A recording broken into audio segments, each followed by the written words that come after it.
Alright, alright. We should be live. Is my thing big enough? I feel like my... No, I think it's fine. My, the Discord thing with our names. I feel like it's smaller than usual, but maybe I shrunk it a little bit at some point. I'll put it like that. There you go. Whatever. I feel like something's weird about it. I don't know what it is. Maybe I'm just losing my mind. It might be. Might be losing my mind. It's always possible.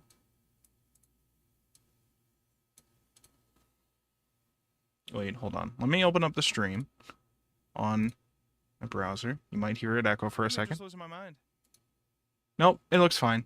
I'm just losing my mind. It's fine. Everything's all good. I'm just going crazy. Which is fair enough, honestly. Welcome. Hi. What was that? Hello? What microphone are you using? Wait, huh? You sound like you are across the room of a warehouse right now. I am right next. I am where I usually am. Well, you are obviously not using the right mic. You gotta fix that. You gotta go. Okay. There you go. Now you're on the right mic. Okay. I Wait, don't was know. OBS? Oh no. OBS, what were you doing? Hold on. Well, I have to turn you the fuck down after that. There we go. Yeah, Okay. you were just I guess you- Discord was just funny. like you sounded like you were from like a controller microphone, like a PlayStation Also, microphone. there's an odd hum on your microphone. Yeah, that's called my AC. I don't know what to tell you about Oh, that. okay. I It's forgot you called guys- it's hot here, and here we run ACs when it's hot. And guess what? You're gonna have to deal with it because I'm not Okay. dying. I'm not dying in the I fucking got summer. air conditioner in my room and you don't hear it. Yeah? Well, guess what? I don't give a shit. Okay? You're gonna hear mine.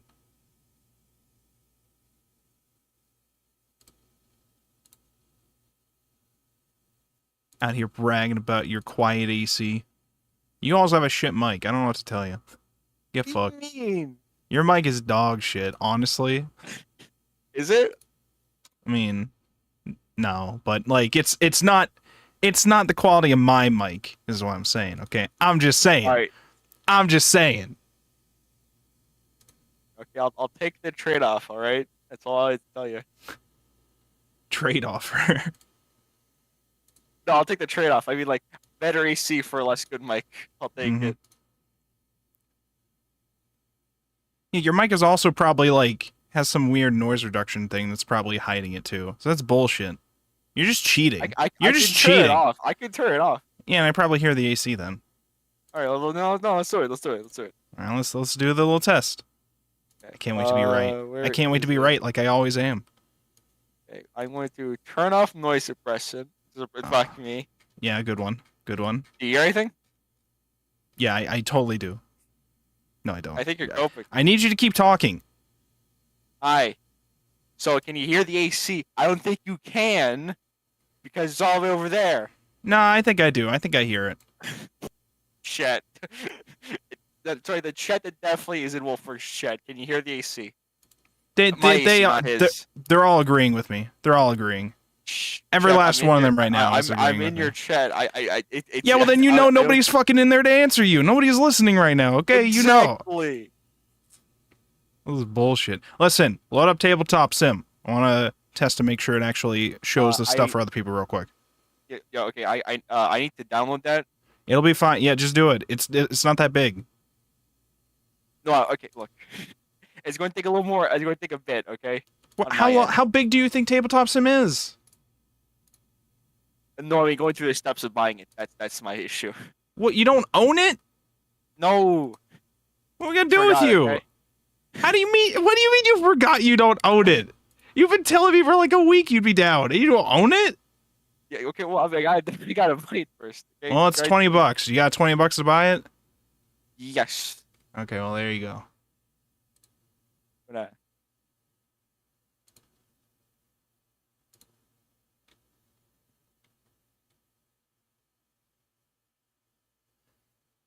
I might be able to do it like in a couple hours, but not right now. What do you mean a couple hours?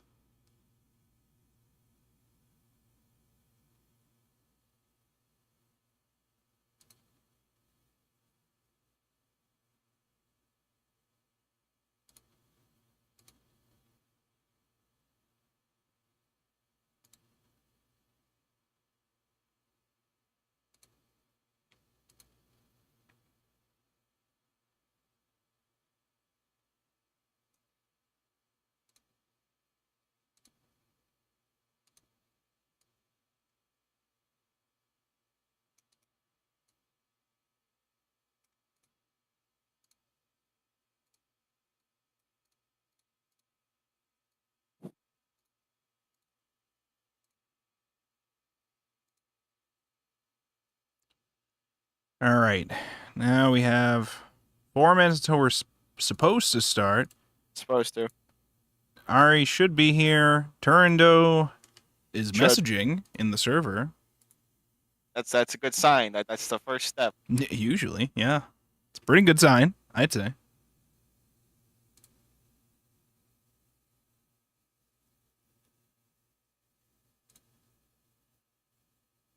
Oh, right. So we were memeing about you guys getting jump scared by something terrible last week. I think you're right. It was one of the authors you like buying a PS5.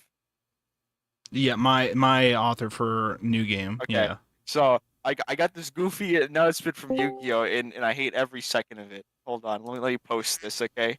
Okay. Because it's okay. 'Cause at first it's like okay, well why? But then it gets worse because it's Ancient Gear Golem Body Pillow, but it's not Ancient Gear Golem Body Pillow. It's Ancient Gear Golem the pack. Yes. Oh, I want that for you, Bill. Thanks. There's Hold on. sorry. I'm showing it for the chat. There you go. There's what he's talking about. Like, I say people are down. Also, bad. Shadow. Also, Shadow. Please, please, please. If the noise suppression is not back on, please turn it on again. It is destroying your mic. Oh wait, what? Something about your mic is getting all sorts of peaking all over the place right now. I don't know what it is. Takes my breathing. My noise suppression is on. I don't know. The thing that you messed with to see whether or not your AC worked, and you just lied about turning it off. You know that thing. Trolling us. Trolling me.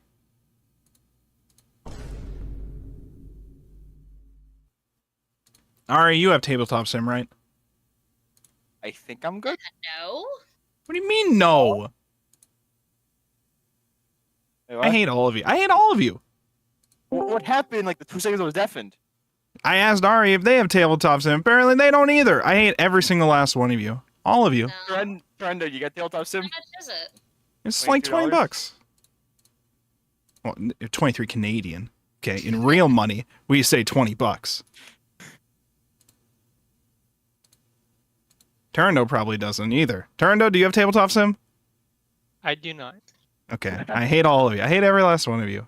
Look, I'll be able to get it after stream. Don't worry. Well, that's not going to be helpful. The whole point of it was to stream it. Eh, Dang. probably could get it, yeah. That's fine. Yeah, Don't worry about it. Don't worry about it. Don't worry about it. We don't gotta play it. We don't gotta play it. It's fine. It's fine. I'll be a separate stream. Don't worry, chap. Okay. No, but then the Bonus. meme will be done. The meme will be over, okay? Good meme. The meme of Chat, playing it, okay? We got a week break in between, don't we? Can do it on that Thursday. What? I don't want to dedicate a whole stream just to play this game does not take that long. I explained this several times in the fucking chat. It was gonna take us like 10 minutes at most to fucking play, okay? I hate all of you. I hate all of you. We're not dedicating a whole fucking stream to this game that takes 10 minutes to fucking play. Especially if you're only playing with 2 players, it doesn't even take that long. Half the fucking cards make a player drop out of the game. So, Sorry, half? yes, half the cards. I didn't know we were playing the card game. Yeah, because nobody reads the fucking chat. You know, I hate all of you. I hate all of you. Listen, my work week this week, I'm glad tomorrow's Friday, but it'd be better if tomorrow was Saturday. Yeah, that's great. I understand. And another thing, too, okay? Another thing, too, okay? I, several times, added all of you to say, tell me when you guys are fucking free for potentially moving shit around. When I did see though, but I didn't Literally- respond to it because I didn't see any that like really conflicted with my times. Like as long as it's nighttime, then I'm fine. Okay, because literally the only one that actually sent me anything was Shadow. Okay, Justin's was a vague. I'm open anytime, which I know that motherfucker is not available anytime. I don't know why he would imply that he's open all the time. Okay, I know he's not available all the time. All right, Jesus. I fucking. I didn't hear jack shit from Nyan, so I'm gonna have to message them directly to ask them. Amidst is never answering that somehow. Anyways, it's fine. It's fine. Somehow we're making it through. We're making it through. This is 1 year we've been doing Anime Book Club now. Congrats, everybody. We made it through a whole year. And it's still as janky as always. This is the top tier manga podcast right here. All right, high level. If this Okay. is top tier, then what's low tier? What's like? Don't worry about that. Don't worry about I that. want to know what that looks like, Shep. Listen, everything's fine. This is filmed in front of a live studio audience. Okay, this is why we hear like clapping every now and then, and like duck sounds, and like Azumanga Daioh sounds, like, and think we heard, sometimes like, Miku here saying there. Christmas. You know, I understand. It's fine. Everybody, listen. You know, I just remembered, I still have in this scene, that one time someone joined into the chat while I was waiting for everybody to show up, and everybody was late, and I was just eating apple pie while I was waiting. And so somebody drew just this image, which I'm showing on stream now. Everyone's late. I'm never late though. Okay. You guys are always late, okay? Always. Every time. Okay, maybe these goobers, but not me. You were late that week. I know that. I was in Was the I chat. Yes, I was in the chat alone, waiting for people. I was like, where is everyone? I was eating an apple Swear to pie. God. Okay, you know, maybe. Okay, it was one off. Okay, it was one time I was late. Everybody's always late. It's fine. It's fine. It's fine. No, I understand. Okay. Did I post everywhere I was supposed to? Yeah, I did. Okay. So we posted there. We posted there. By the way, I'm just memeing. Okay. Anybody listening? I'm not actually upset. It's just a fucking card game. Okay. It's fine. I'm not crying. He's very upset. I'm not crying. He's a pro gamer. I'm not crying. But no, yeah. Don't worry about buying that game if you don't want to. I just assume a lot of people have that game because it's just a classic like game that you can play a shit ton of board games with friends with. And when Shadow explicitly said I'd be down, I just assumed he had it. But no, apparently he tells me when we're about to start stream, he doesn't have it. If you bought it for me and downloaded it for me and installed it for me and Listen, if people told me ahead of time they don't own it, I would have offered to buy it for them. But no, nobody tells me buy it. shit ahead of time. Nobody tells me shit. Shep, I spent like the last 20 minutes trying to find my goddamn debit card. Okay. I understand. I appreciate. You know, I mean, unless you already bought it, you don't have to buy it. But that's up to you. Okay. But Well, tabletop I'll be sims. down, okay. Yeah, I mean, you can do it if you Oh, want, but it's on my wish list. Okay, I see. it's just a great game in general because you could play a shit ton of board games on there with like your friends or whatever. I think they typically sell it with like We a can play bundle the pack. Pokemon board game, just as God intended. You know, everybody loves to play that. Every single person. I'm sure Nyan probably does. Don't worry. But which version, Shep? You absolute moron. Wow, he's out here calling me a moron when he spent the whole week acting like he's so ready to play this fucking game, and he doesn't even own it, and apparently wouldn't be able to buy it for like a couple hours somehow. Okay, so I don't know what to tell you. I don't know what to tell. Apparently, I'm the moron one. Okay, all right, it's cool. Nah, it's cool. All right, are we ready to That was go? a little mean. Sorry. No, I was just joking. It's all good. We're all good here. We're all I good. know, but like We're been all trying to good. be Don't worry. independent. I'm just playing it up. Okay. All right. We're good. All right. Is everybody ready? We're ready to begin. Yes. Turn to audio check again right before we start, just to make sure you're still good. Should be fine. Should be fine. Yes, good. Amazing. All right. It's time. Let's do this. Welcome, everybody, to another exciting episode of the Anime Book Club here on twitch.wolfborg.com, youtube.wolfborg.com, and kick.wolfborg.com, and your mom's Apple smartwatch, all at the same time. .com. .com. All of them at the same time. And this week, we're going to be discussing the final volume of Land of the Lustrous. We finally made it through 7 weeks of this. Yeah, because this is the 7th stream. So this the 7. And for those of you who don't know, who haven't been following us and doing these live streams since the beginning, this is right a couple days before us doing this for 1 year. We've been doing Anime Booklet for a year now. God we started on damn. Sundays, right? Something? Well, yeah. Originally we were doing it on Sundays, so now we're a couple days off from when Okay. we were originally doing it. So, but yeah, this is like a couple of days before we would have been doing it annually. So, or not annual, but like last year. So, congrats for making it, guys. So now let's discuss Land of the Lustrous Volume 13. But first, let's introduce the members that we have to discuss the series today, starting in alphabetical as usual. Aramia, introduce yourself. Hi, I'm Arimia. I like shonen shit. I don't have a recommendation this week because I don't really. I've been too deep into Umineko, and I recommended that. Ooh, Canon just released this morning on Yes. Steam in English. True. 25 years and a couple of weeks after it was first released in Japan. Go check that out. Go check out Canon. That is a classic, but it's hard to understate how big an impact it had on anime and gaming in general. Go check it out. It's on Steam. It's less than $30 right now. Yeah, true. I already bought it. Eventually I will play it. So go check that out if you are interested. Thank you so much for that, Ari. Next up, me, Chaplain, aka Wolfborg, aka Chap Fulfulite, while we're reading Land of the Lustrous. I'm the host, and I also do anime content sometimes. Right now I'm working on anime reviews with some other reviewers that I've hired to help out with that kind of stuff. That's going to be a process. Eventually you'll see episodes of that, but it'll be a while. What I would recommend is Chaos Head Noah. If I'm recommending a VN, it would be that from recently. I started off doing the playthrough last night on stream. It was a fun time. I had played a little bit of it before off stream, but it's been a while, so I don't remember. So we're starting it over. And if you're interested in catching up and catching those lives, or catching up and watching us play it live afterwards, I upload the VODs onto my VOD channel, and the VOD for that is already up there. So you can watch through all of that if you want to catch up in time to keep up with it with us. But to summarize, it is the first entry of the Science of Entry series. You probably more so know Steins Gate from that franchise. And it is... it's like an otaku... like schizo dude who's just living in a shipping container on the roof of some building and who hates 3D and is only obsessed with 2D, and it's very, very freaky and very cool. It's awesome. We get to pick whether or not we want to experience good delusions or bad delusions, and we get interesting results depending on what we pick. So check out that if you are interested. Say average Redditor moment.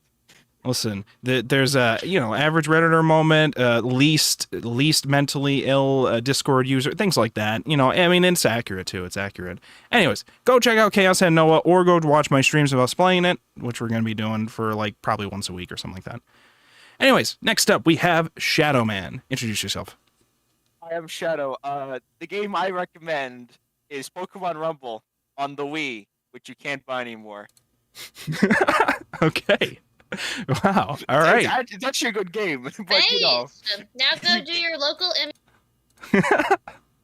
Yeah, you gotta go to your local library. You gotta check it out of your local Blockbuster, and it'll be good. For 2,000 Wii points. I forget what the currency was.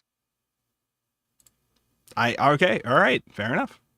All right. Anything else? I'm also streaming out on Mondays, so with Nyan, who All right. used to be a regular here, but they've kind of disappeared Ever since the Fujita incident. Ever since the Fujita incident, which again wasn't even an incident. If they read one more chapter, not even a chapter, like 2 more pages, they would have been back in book club. Is so funny.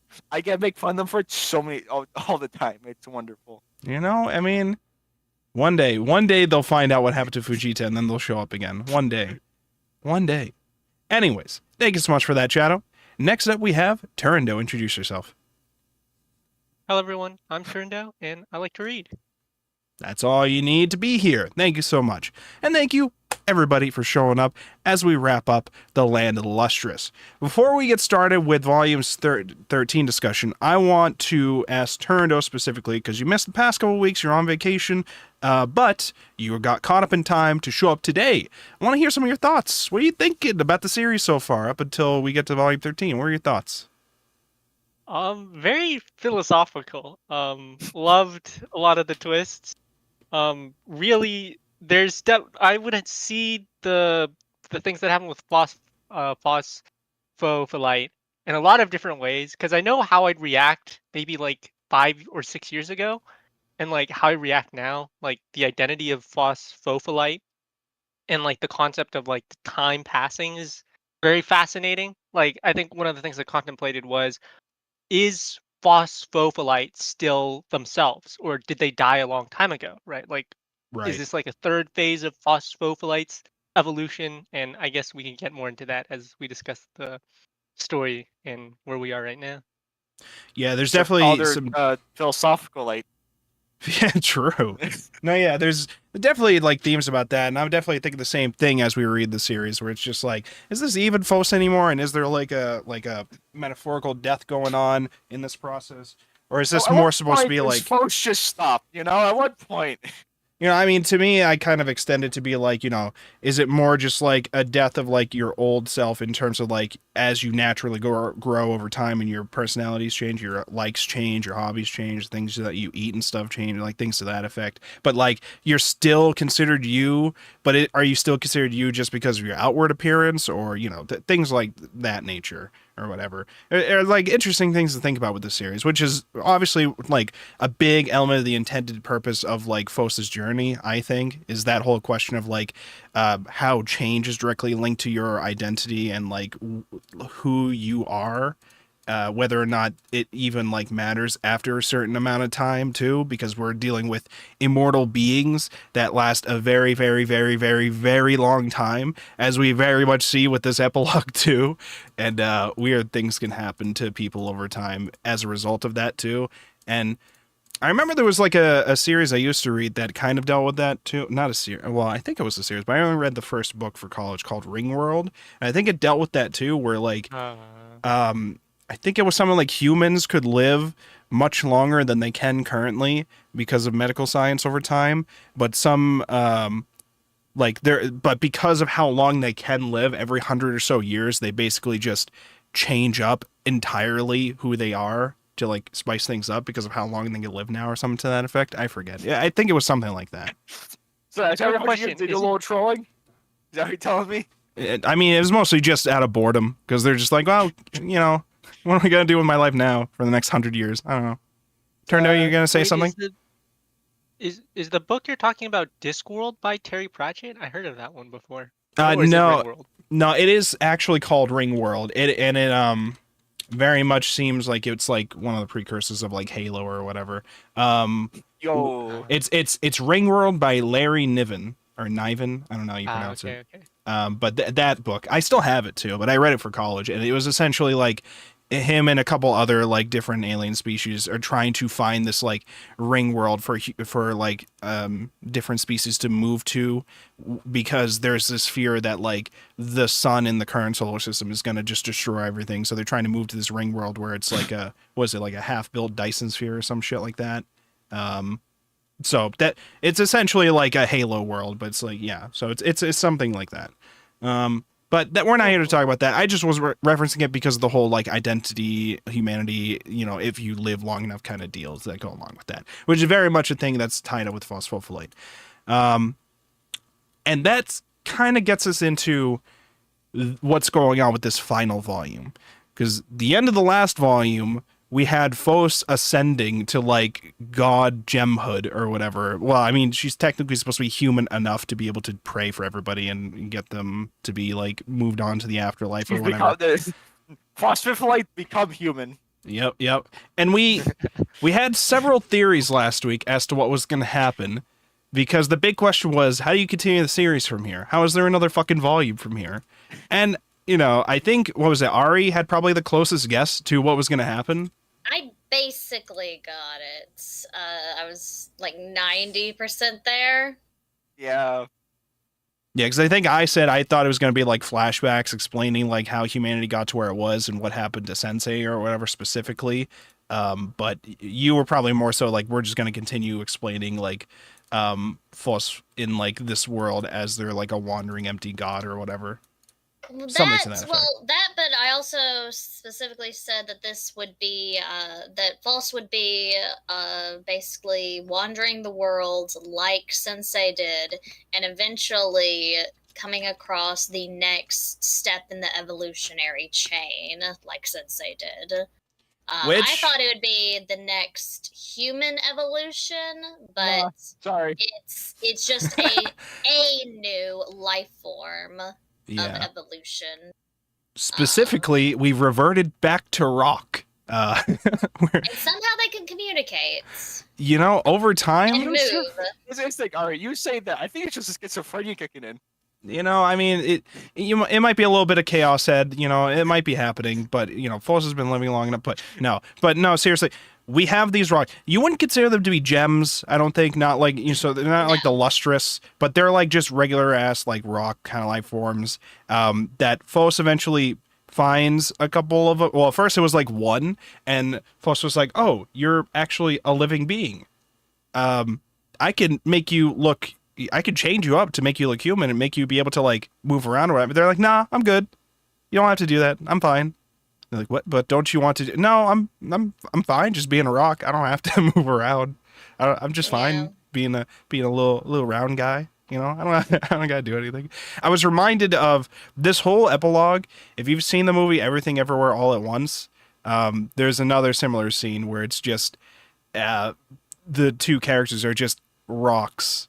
They've just become rocks, and they're just talking to each other as these rocks. And there's like this moment where they're just like saying, you know, maybe it's chill to just hang out here, just be rocks. You don't have to freak out. You don't have to do anything. You can chill out. And I mean, there's more to it than that. And it's actually like one of the most emotional scenes in that movie. It was just pretty good. But I was reminded of that when reading this because we're meeting up with these rock life forms that are like the most simplistic of like life forms, where it's just, we just exist, sit around, just chill.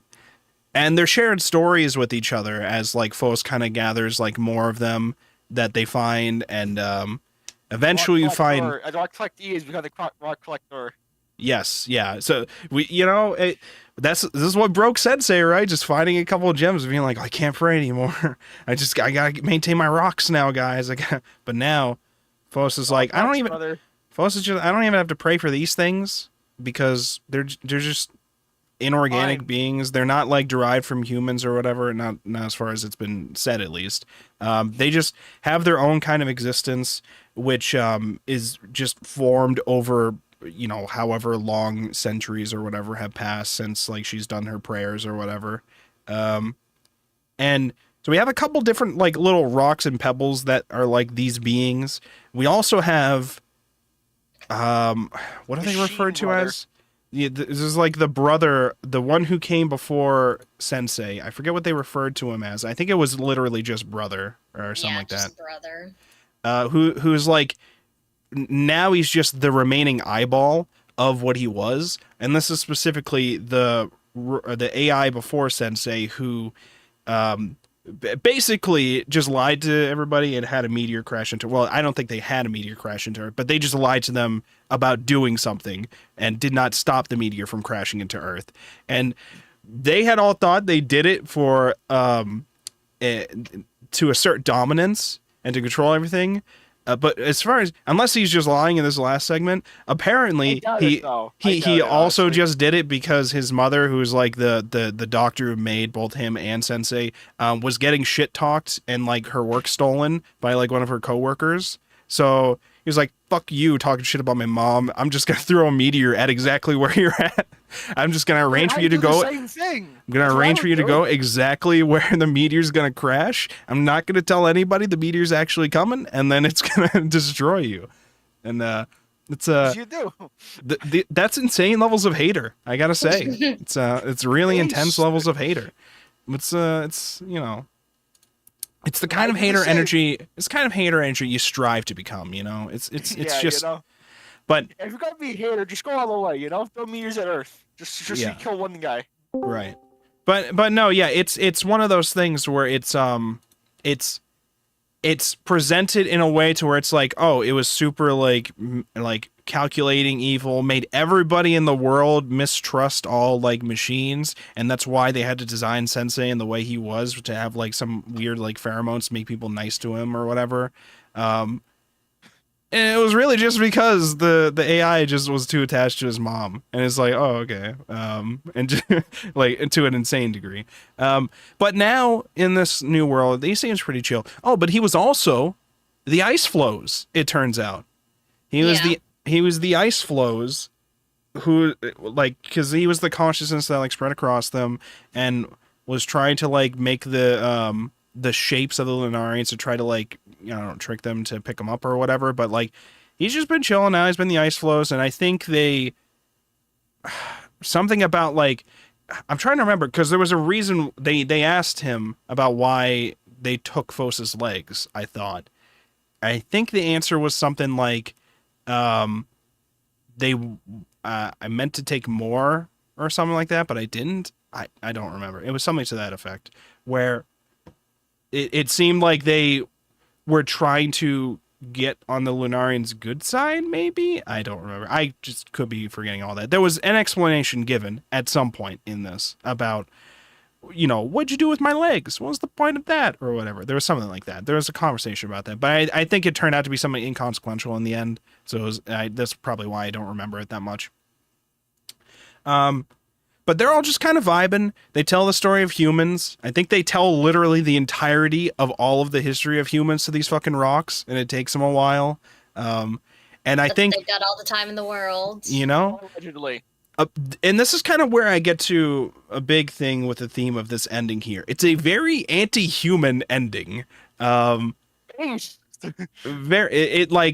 framing it as like, don't ever, like, humans are very evil creatures, and I think they're like even scared of like becoming human or seeing a human because of how much they hear from these stories or whatever. They're like, yeah, all they know is war and death and murder and betraying, and they don't know how to live life peacefully. Any human just infects everything else, so can't have that shit. Like, it was very, very anti-human, and I was seeing a couple of people comment on that and how they didn't like that aspect of it.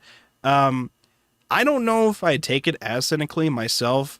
I think it's more of like on the surface, it may seem like they're evil to like, you know, people whose existence is literally just nothing, maybe just like exist. Cause like the theme there is just how nature perceives things versus how like, you know, humans would perceive things, I guess. Nature would just be like, I'm just chilling here, and humans would show up and wreck everything. But I mean, they're wrecking things.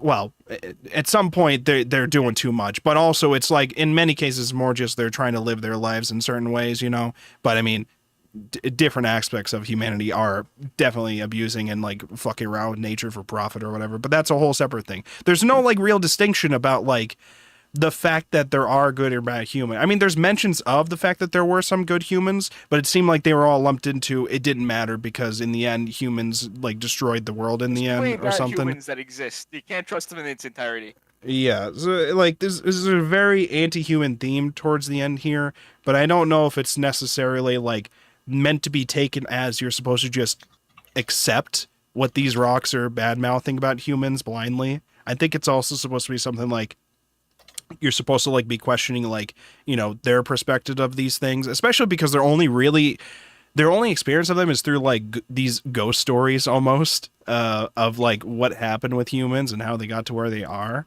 And I think there's also a mention of the fact that Phos is technically part human. And I think that was a part of like also human, yeah. And that was like a part of also why we had a whole there's not too much that happens in this volume, which is why I'm more just diving right into like some thoughts in my end, because like mostly what happens is she meets up with these rock things, they chill for a while, they share some stories, they find out about brother's backstory, and then the sun, eventually in time, the sun is ready to engulf the world and like everything, and they find out there was a Lunarian spaceship left behind, or like some kind of Lunarian device that they could fly around in, and all the rock beings are put into it along with brother, and Phos doesn't go with them. Well, Phos does, but not like as their god form. They want to stay there, and so the brother takes like the little last fragment of actually Gem Phos and goes off with everybody else in the ship. Unfortunately, Phos says reaches their final form. yeah, Tiny rock. there was a little. I remember too. There was a little like strip. There was a strip that they had on one of the pages showing like all their different forms. I sent it over. Oh yeah, you show. Okay, I'll show it on the stream. Showing like all the different. Well, basically the main like forms of the different versions that we had going on here. So we had like, I'm showing it on the stream now.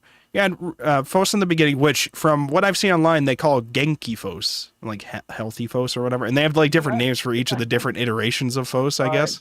So you have Genki Phos. I don't know what they call the other ones, but then you had like the like Lunarian Lapis Phos with like the pearl eye, the Sans Undertale eye, half stable Phos, which is just Joker mode, ready to go to war. A Joker moment, Phos. Yeah, okay. I think the one next to it is like she's becoming God, like she has the eye in her, or like she's like all melty and stuff. Many billion years it took. Yeah, eventually she's becoming the ascended form, and that's the next form, which is the white ascended form. And then finally we revert back to tiny little Shard, which they had to be, which I think they then immediately accidentally like broke again when they got it, because they did not realize how like light, or like how easily phosphophylite breaks, you know, with its hardness level or whatever. So I think it even broke a tiny bit, but I think they like got essentially like a bit of her to go with them on the journey, and eventually they landed on a planet that was stable enough for them to live on, by accident, I think too, because they had an intended destination in mind, and then they screwed up going to it, and they wouldn't have fuel to turn around to go back to it, and so they went somewhere else and eventually found some planet where they can exist on. And then it just kind of fast forwards to like many years after that, where like brother is now old man on he's like the elder, and all his like stories are considered like ramblings to the little pebbles in the village that they have there or whatever, and sharing stories about Phos and everything like that. And yeah, okay, Gramps, yeah, okay. It took me a bit to understand what was going on with the ending sequences, but I think I understand it. I think it was something like, because there was a sequence where they said they're seeing a gem flower bloom, and within that gem, it seemed like a new Phos was within that gem. It seemed like there was an entire like universe within that gem, or something. So there was like another world in that gem, and you see Phos within it. So it's like another kind of, in another gem universe, Phos is living a happy life. It seemed like that kind of ending was going on, from my understanding of what we were being shown from those last panels. But it was kind of hard to decipher it. A lot of this was kind of hard for me to decipher because our main characters now are literally pebbles. I don't know how to tell the difference between the fucking pebbles, but I don't know if it really matters. This has got a lot more complicated, you know? Yeah. We were talking about the gems kind of looking all the same. This is a new level, you know? I mean, I'm just like, is this supposed to be, but Phos is not going to be talking, right? But now I'm just like, oh, but I'm seeing Phos in there. For a second, I'm like, are we getting, is it all going back to Fire Punch? Are we getting and then he steps out of the movie theater or whatever, like afterlife ending? Like, is this actually a new life where Phos gets a happy ending? Or is that just like a more metaphorical kind of thing we're seeing? And actually it's just like, well, she's in the afterlife in peace because she's no longer, has to deal with all this change or like, I don't know which is more accurate, but I think it's probably more something along the lines of like, because you're seeing like the comment thing that was specifically shown off, and I think it was a reference to like something at the beginning of the series or whatever. So Phos is just living a happy life in this AU, I guess. This other world where there's no drama. There's no Lunarians fighting each other there, probably. I don't know. It's supposed to be more of like a hint at like Phos actually gets a happy ending in the end type deal. But you don't get to see too much of that. You just see the shot of like her lying down or waking up in the grass or whatever. Like it goes back towards for the beginning of the series. So that was essentially the events that happened. I'm trying to think if there was anything else important that happened for the ending volume. A lot of it was very much like an art and simplified art exploration of like these different like themes of nature and like eternity and the scale of these things.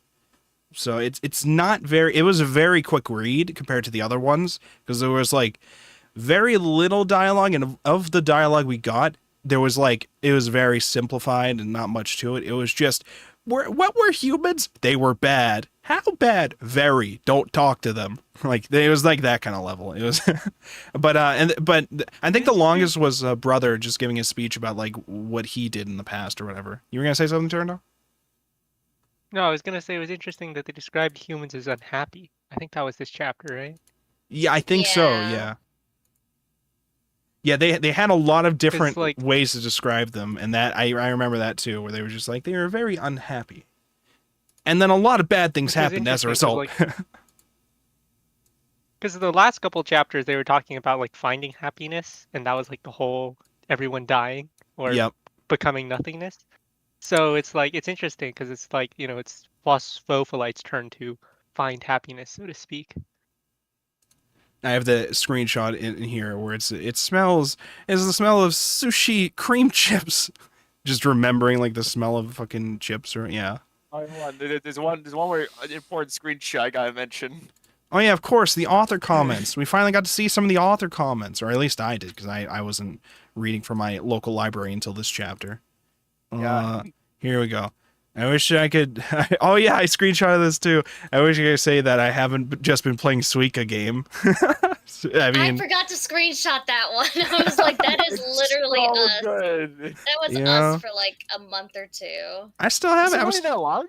I was still playing it a couple weeks ago, okay? So it hasn't been that long for me. But yeah, Suika game. And I think...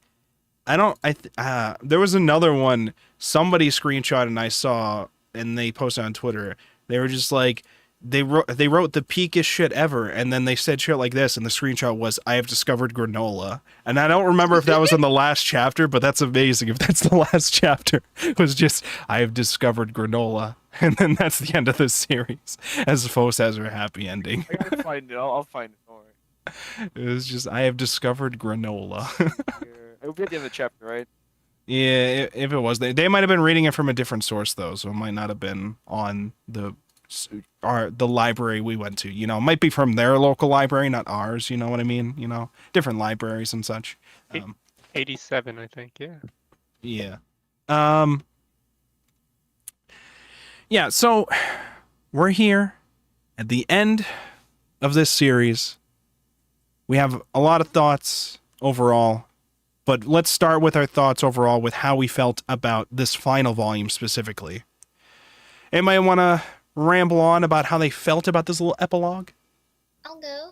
All right. And we can go in alphabetical order. Sure. I feel it kind of felt to me a bit Dorohedoro ending, where like I really enjoyed the beginning of it, but the ending felt a bit lackluster. Like I could see that that's where it was going, but I still was just like, all right. I enjoyed the ride, but it's not the ride I thought I was getting on based on the first half of the story. I wasn't let down or anything by it, but I was just kind of like, I mean, I guess that is kind of being let down, but like I was not mad at the ending or anything. It didn't feel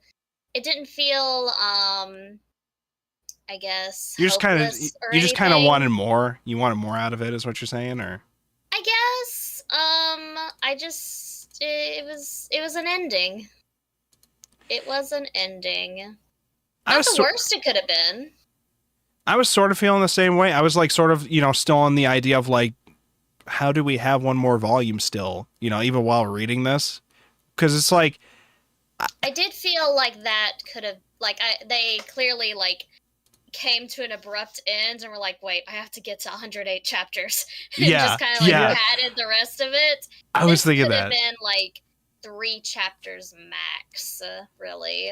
Like, because It we was very drawn out. it was theorized, I think, a while before the series ended from fans that it was going to like be 108 chapters because Buddhism relevance with the number, which was also referenced in the one of the volumes earlier, where they mentioned 108 and it was actually a reference to that, and then they explained it in the translator note.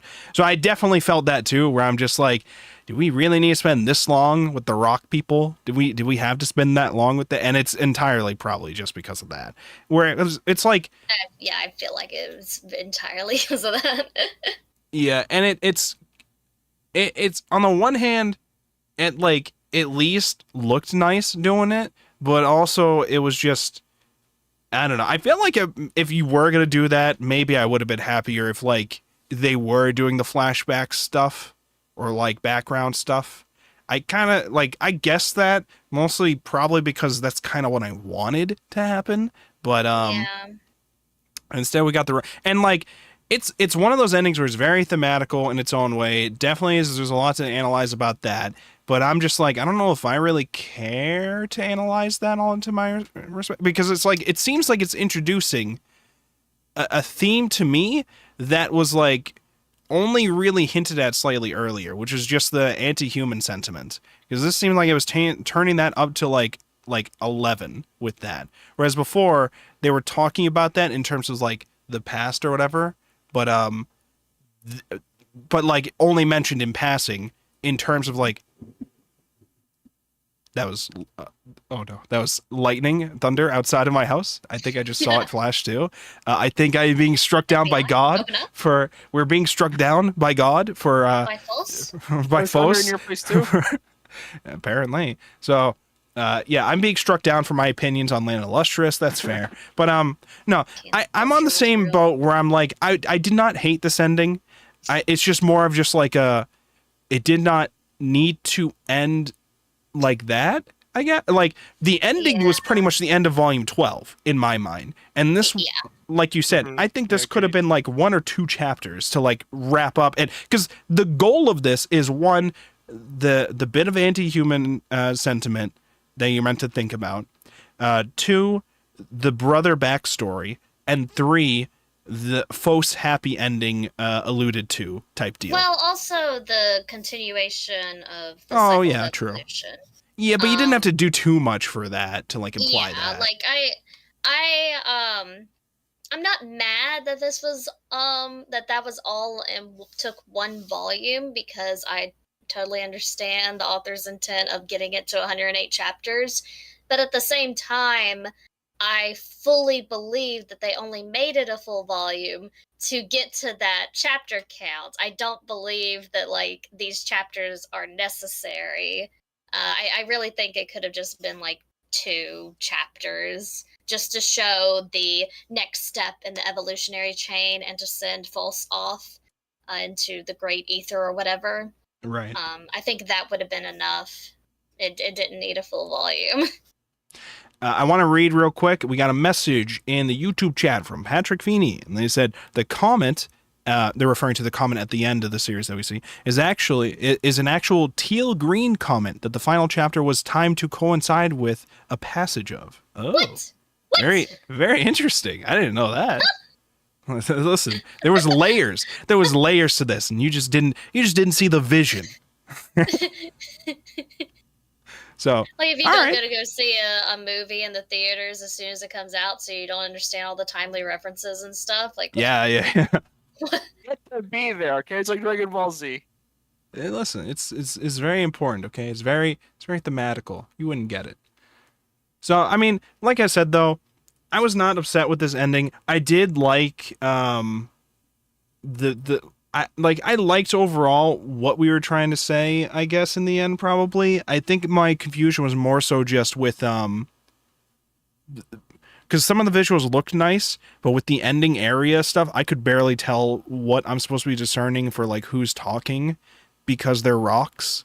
And I don't know, it took me a while to realize they were talking about like a flower blooming in the end, even though we physically saw a flower blooming, but it was like a gem flower thing. I did not understand that at first. I had to read through a couple times to understand what the fuck we were talking about, and maybe that's just me being dumb, like, and that's totally fair if that is. But I don't, because like we already were having the issue before where we couldn't tell the gems apart when we first started the series just because we couldn't see the different colors of their hair. Eventually, we were getting more used to it, but with stuff like this, and we had the same kind of complaints with Dorohedoro, where it's like if we don't have like any kind of understanding of like the shape of the thing that we're supposed to be looking at, then I'm not gonna understand what the fuck's going on in this fight scene or whatever. Like when N from Doridoro is doing his mushroom fights with everybody, or in Summertime Rendering when the shadow things are like morphing around and like attacking shit like that. And it's, like, Time.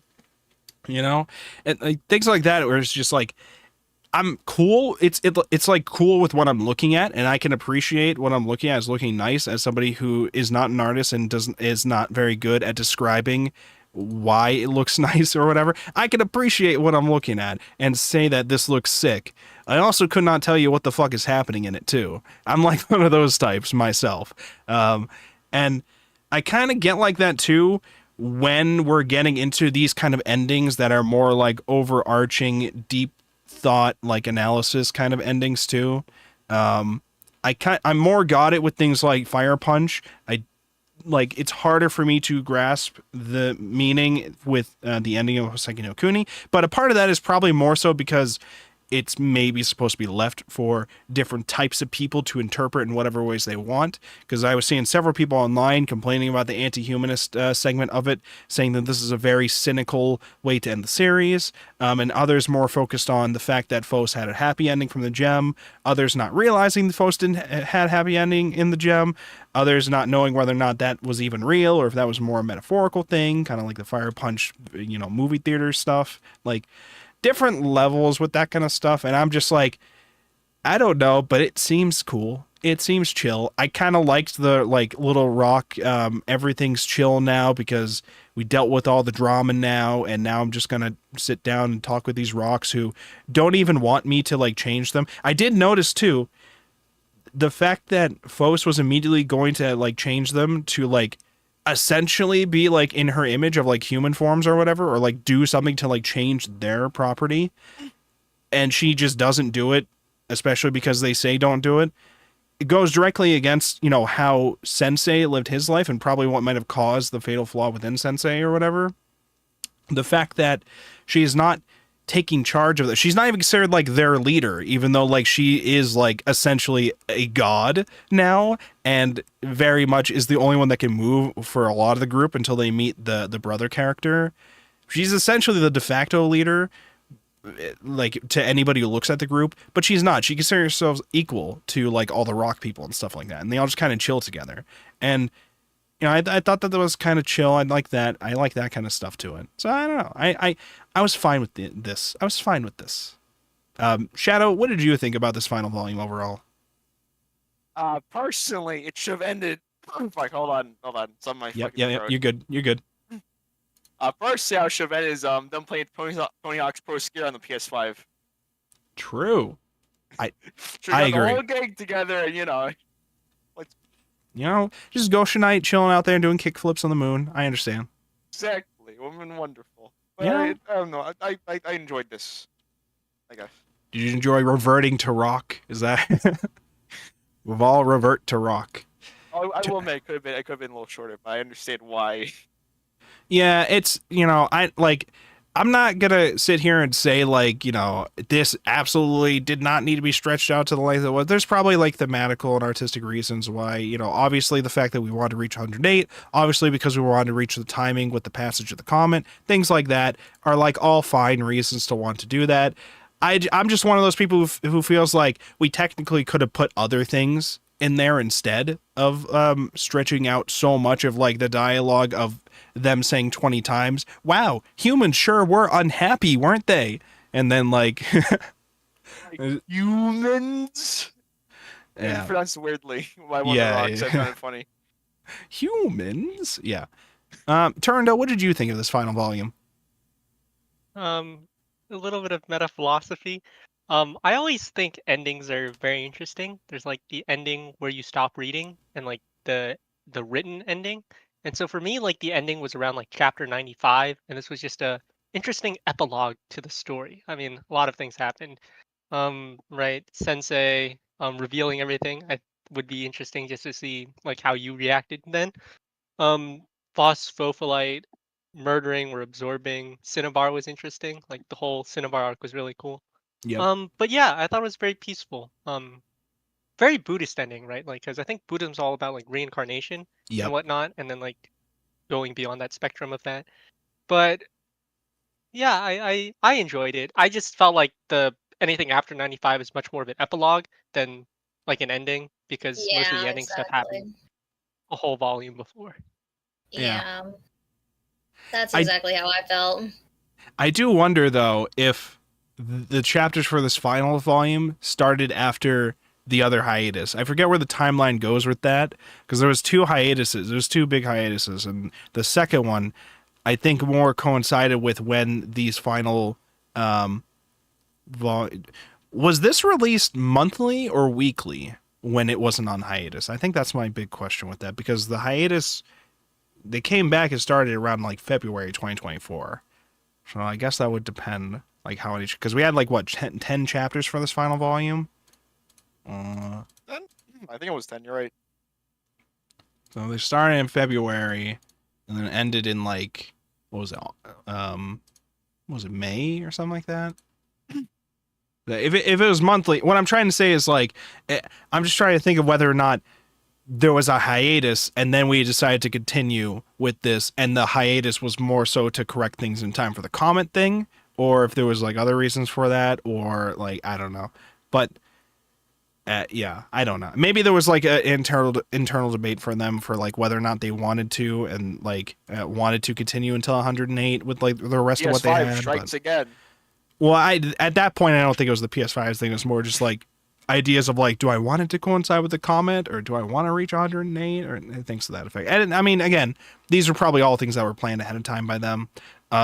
More so at least the 108 chapters thing. The comment thing might have more just been like, oh, this is happening in a couple months. You know what would be really cool to do? I don't know. Something like Pull that. out Suika game. Yes, here we go. Let's go, That's boys. how we do it. Another 3 months hiatus. Let's go. All right. Is it worth it? Is it worth playing Sweet Game Chap and Ari? Yeah, it's fun. It's fun. Okay. When you're winning. Most of the time you're not though. Anyways, Okay, so that's essentially our thoughts on volume 13. The series overall. We will talk briefly about our overall opinions of the series in general now, I think. Myself, I really enjoyed a lot of what we had going on with our journey here. I especially loved the whole like Civil War arc that we kind of had happen because we got to see both the new culture of the Lunarian stuff, the differences of the gems once they become separated. We had, more developments with each character and why they've chosen the sides they've chosen. Cinnabar got to actually start being a part of the main group. Diamond was trying to go through her whole thing. That was a thing that I was trying to pay attention to for the most part for the series. And like, it was just really interesting to see how the split vastly affected the groups. Even the ones down on Earth, even though they didn't do as much of the Lunarians, or at least not that we focused on, they still had a lot that was going on their end. We probably just didn't focus on it that much. And obviously the conflict big battle was huge, and I loved so much of what was going on with that, and I can't wait to potentially one day, maybe, Tabun, see that animated. That would be amazing, I think. And it probably would be easier for them, too, because they're going to be doing it in 3D, so it won't murder them as much. It probably still will be a lot, but not as much. So that would be awesome. It was on hiatus for the PS6. Listen, don't worry about that. Everything's fine. Now, Sensei and the fact that he stopped doing his prayers. What are our thoughts about? I think we might have talked about it a little bit, but I'm trying to piece together really. Was it really just he had a flaw in his system, or was there like more of a metaphorical reason for his flaw? I'm trying to like refresh my memory on that because I don't remember if it was explicitly explained.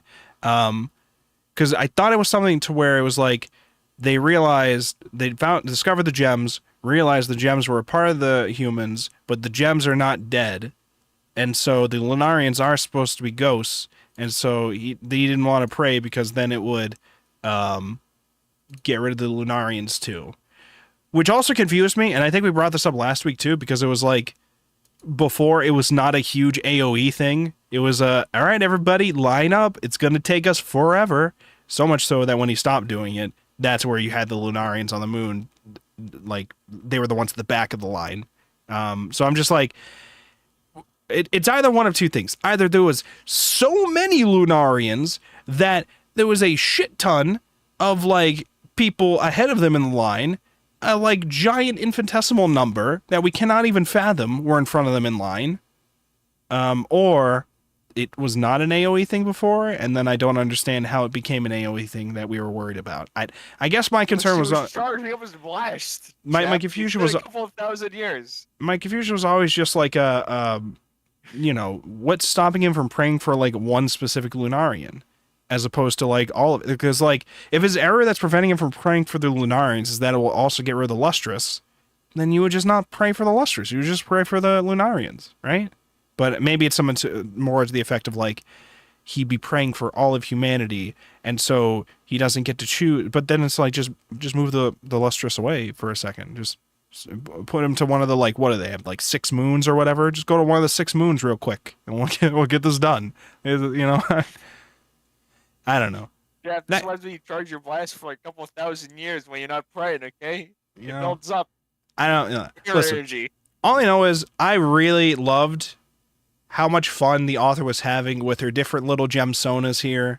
The different, we said before at the beginning, it kind of felt like a revolving door, but once that kind of settled and we got more use of the characters and we got more focused on specific arcs with some of them, of the little arcs that we could when we're not focusing entirely on the big thing going on, it was very interesting, very insightful. Kind of wish we spent some more time in some chapters going into more of the other characters. I think that was my only real big thing with this series, was just I love the gemstones so much. I kind of just want a spin-off series where I got to see more serious stories about all of them, because usually they're more just shown with their like comedic kind of bits that are going on, like Obsidian and like Benitoite and stuff like that. Like they're like rarely shown except for like the little slice of life things that happen.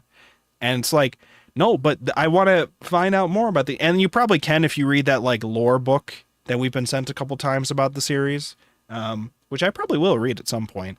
But it's one of those things where it's just like, I wanted a lot more for development of the individual gems. We did for a couple of them, for like Diamond a little bit, for Yellow Diamond once we did the time skip on the moon, for Cinnabar in general with the series, Rutile going crazy over Padparasha, like their whole thing going on.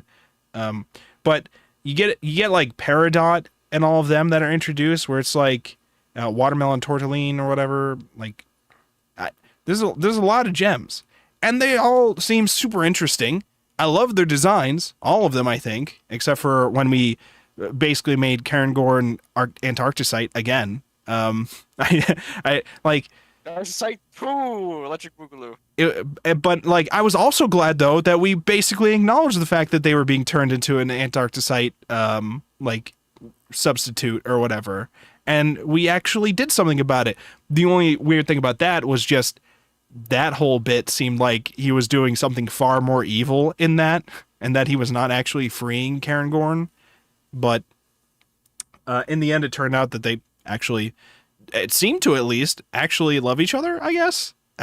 Still kind of vague on the details of that. But I mean, that was more just us being rightfully nervous about the leader of the Lunarians, Akame, aka Yama, aka whatever he decides to call himself in whatever version you read or whatever, where like everything that happened to Phos was like a tactically planned, centuries long influence mission from the Lunarians. You know, they just planned everything around turning Phos into human through the natural process of development of her as a character, I guess. And that part is like a big focus of it. We spend the whole series focusing on turning folks to humans, and then we spend the remainder of the last volume saying fuck humans, essentially. They're terrifying beings, they ruin everything. But then she gets a happy ending in the end. The one thing I remember now, somebody pointed out, and they were very angry about it, and they wrote several like essays of it on Reddit. I don't know if this person will ever read this, but I just thought it was funny. They were pissed at the fact that Brother essentially did terrible shit to the Earth, letting a meteor crash into it. And he gets a happy ending in the end. He was very upset over that, over him dying peacefully with all the pebbles. I could see it, because it is like, it is kind of an odd thing, because you find out that they did it on purpose for like, honestly, it feels kind of not plot hole-ish, but it's kind of like we have this super powered AI, and it can like predict meteor strikes and everything, but it thinks that the best way to help its mom is to let a meteor land to murder her on enemies. Earth that completely destroyed every ecosystem on Earth.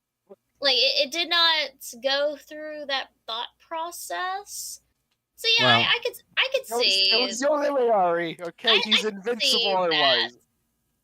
Like maybe if they had some kind of thing where like their mom was like not happy with life or like leaning towards suicidal, maybe I could see it. But it is kind of like it's kind of weird. Like I'm kind of like I haven't overlooked it. I've just kind of like just not really acknowledged it, because it's just like it doesn't really make much sense to me. But whatever, it's literally the inciting incident. But in the grand scheme of things, it doesn't really matter in the story, you know? Yeah, it's one of those things too where your perspective of this guy is also changed by the fact that you meet him. He's pretty chill and just hanging out. He's just a little eyeball dude. One of the boys. You know, he's just chilling. But when you think back to what he did terrible things to the Earth for like a childish reason, despite being like a highly calculating AI thing. And it's like, I do it too. You know, ultimate hater energy. We understand, but it's like, and it's funny too when I think back to all the anti-human stuff that's going on. But that's like a very human thing that he did to cause that, where he's just like so angry over like a loved one, like on their behalf. So that's also that is one thing I didn't that not shocked me, but surprised me about the ending, is that he didn't have to die. Yeah. Like obviously he's a robot, but to me he is still a remnant of human culture, of humanity. Yep. He was created by a human. AI is trained off of human stuff. It is a machine learning algorithm. It trains off of what humans have created. So in my mind, he is absolutely human product.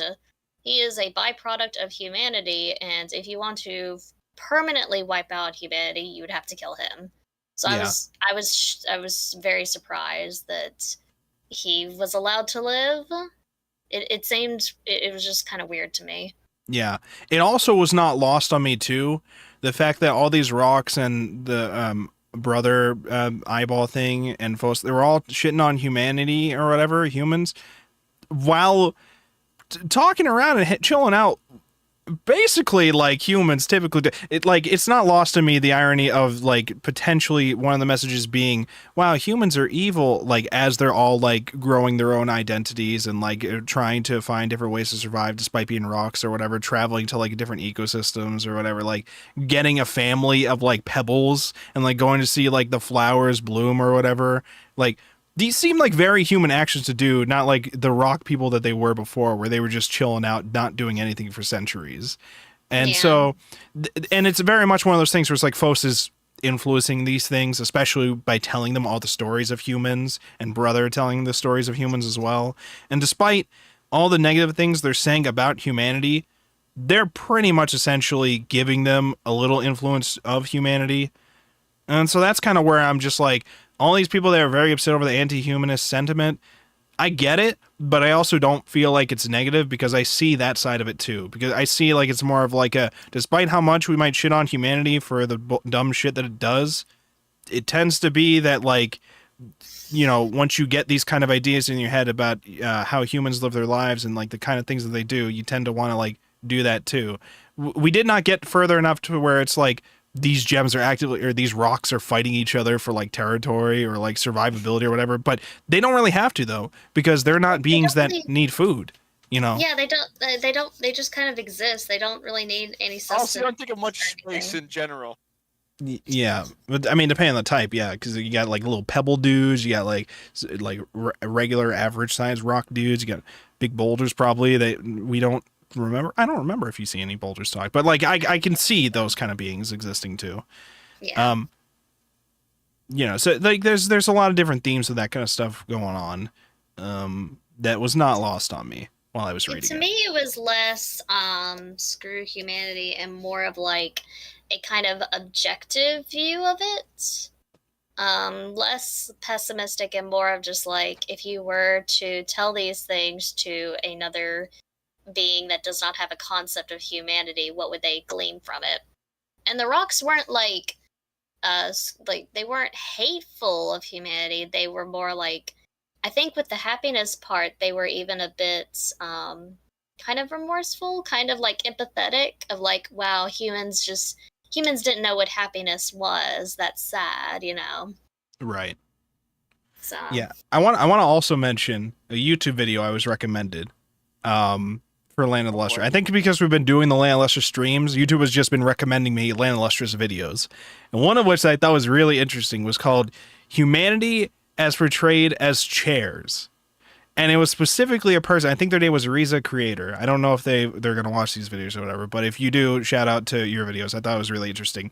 The video was like, I think a 20-minute analysis of representation of chairs in the series, and the interesting thing they discovered, which is that Phos is the only character, or I think gem in the series, that actually uses chairs correctly because she's the most human, and that they went through like all the different instances of like when Phos uses chairs and like explained why some of the other gems can't use the chairs properly, things like their weight and like their hardness and stuff like that. Like, it was very interesting, and it's like one of those things where it's like I never would have even fathomed or even paid attention to. How? It's one of those questions where it's like, so what reread number was this? Was this like 8, 12? You know, I mean, man, I was like, they were like bringing up stuff from the lore book where they're like, yeah, these are the different types of chairs they're shown in the lore book. There's type A, B, C. Like, it was, oh my god, what the fuck? But like, we're getting to that kind of level where like even, and like the important thing with that too is the fact that like a lot of the stuff that we see in the series, especially when it comes to the structures on Earth, are all designed by Sensei based on his memories of like humanity and how they lived, right? Mm-hmm. Like, these gems probably didn't need to live at like an academy school thing. They probably don't need to attend school or whatever there. Like, they probably don't need to have like a hibernation bedroom or whatever with like cloths or whatever. They probably don't need to be having jellyfish lamps all over the place. These are like just, probably don't need a library. You know, these are all just things that are just there, and the ways that they're there is just because of those kind of ideas, you know? And like, they don't have to eat food.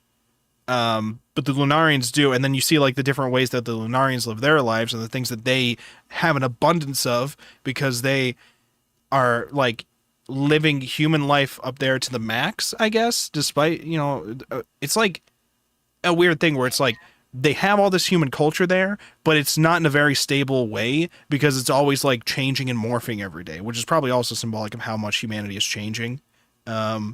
Things like that effect. I just kept thinking about a lot of these things, especially when I watched that video, because it was a good video. It's a good video.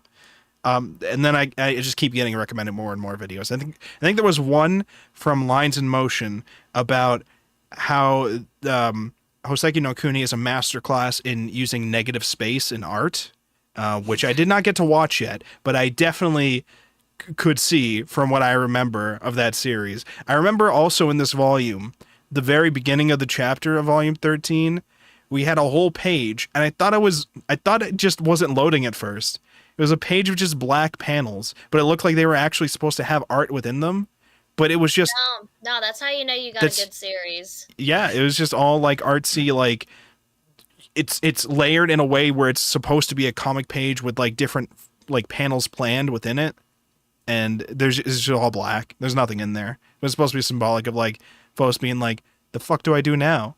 Because they're just like, I prayed for everybody and everything's gone. I don't know what to do now. And it's just like a series of I imagine it's like a series of actions happened, but it's all a blur to her. She doesn't even like perceive it because it's just so much time is passing now, and she's just not thinking about anything at that time frame. That's how I pictured it, at least.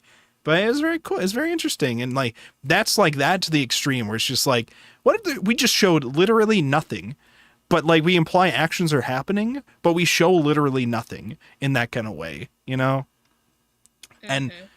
And we talked about this when we first started the series, where like a lot of the setting is just very simple backgrounds. It's not too complex to it, because the Earth they live on is literally just one surviving landmass and then ocean. So they're just kind of chilling, and then like their school, I guess. So very simple backgrounds where you just have the sky, maybe some grass or whatever, and then like them just chilling in a field. The Lunarian space is a whole other different thing, where like there's a whole bunch of buildings and stuff, but then you also have the vast void of space behind it. So it's like different kind of things with that. And then we have all the nighttime events that happen with folks going to talk to Cinnabar, and like how that looks, and all the different like nightmare sequences and body horror sequences. And man, it's just so, this is the art with the series. This is one of the reasons why, as soon as I like, when we were starting the series and I'm looking at the covers for the series, and I remember like the anime for the series, I'm like, I gotta get it physically, because the art is so fucking good. And now not only do I have almost all the series except for the final volume, which isn't translated yet, I also have an art book for the series, which is sick. So it's like, it's good. It's good. So the art still holds strong, I think. Yeah, if you have a different opinion, what do you got? What do you got? It's just the writers are like, shit, I need to reach 108 chapters. What do I do here? Well, I mean, it definitely makes their life easier in some cases, but in some ways, they go out of their way to be like, I'm we can. I'm memeing, don't worry. No, I know you're memeing, but it is also something we mentioned before, I think, too, where it's like they've made it so it's their job could be easy and they could draw simple things. They go out of their way to like make it look so hard, even though it's like very simplistic what they could like narrow it down to, like to an insane degree, especially with all the body horror, like gem mechanic stuff, where it's like, I didn't even know you could have Joker mode phosphophylite like that. And Sure, why not? like, how I could not even imagine in 1,000 years me being able to draw something like that. That just sounds insane to like, Joker, baby. but it works, and it looks sick, and it's amazing. It's like so cool. I don't know. Yeah. Land of Lustrous is okay, I guess. Yeah. All right, good stream. That's pretty mid, honestly. Yeah, it's pretty. Yeah, give it a 5. Give it a 5 out of 10. Yeah. No. No, but we do actually get to this point though, where we have to go around and we have to ask people what you would actually, your very final thoughts, if you had to say about the series, and what score you would give it. So let's go around, starting with Ari. What do you got for us? 8. Out of 100? No. I would say personally an 8. But I could definitely see people giving it a 9 or a 10. But to me personally an 8, just because like I did really appreciate all of the world building. It was very very ethereal a lot of the times. Just very, very creative and imaginative. But the ending was, I don't know. I guess because it's so different, it's a bigger departure from what I'm used to. That's why I gave it an 8. So. Wow. Real hater over here, okay? Yeah. Only an 8? Only an 8? Wow. That's only an 8. That's An 8's pretty insane. good. That's insane, actually. You know, give it an 8. No, I'm just Okay, kidding. so I'm just far, glad you you didn't give it an 8.5 because you're like, well, I'd personally give it an 8, but everybody else would give it an 9. Maybe I'd give it an 8.5. I want whole numbers only here, okay? So I'm just glad you gave that. But no, yeah, that makes sense. I What the fuck's your problem? True, truly. All right, well, thank you for that. All right, next up to me.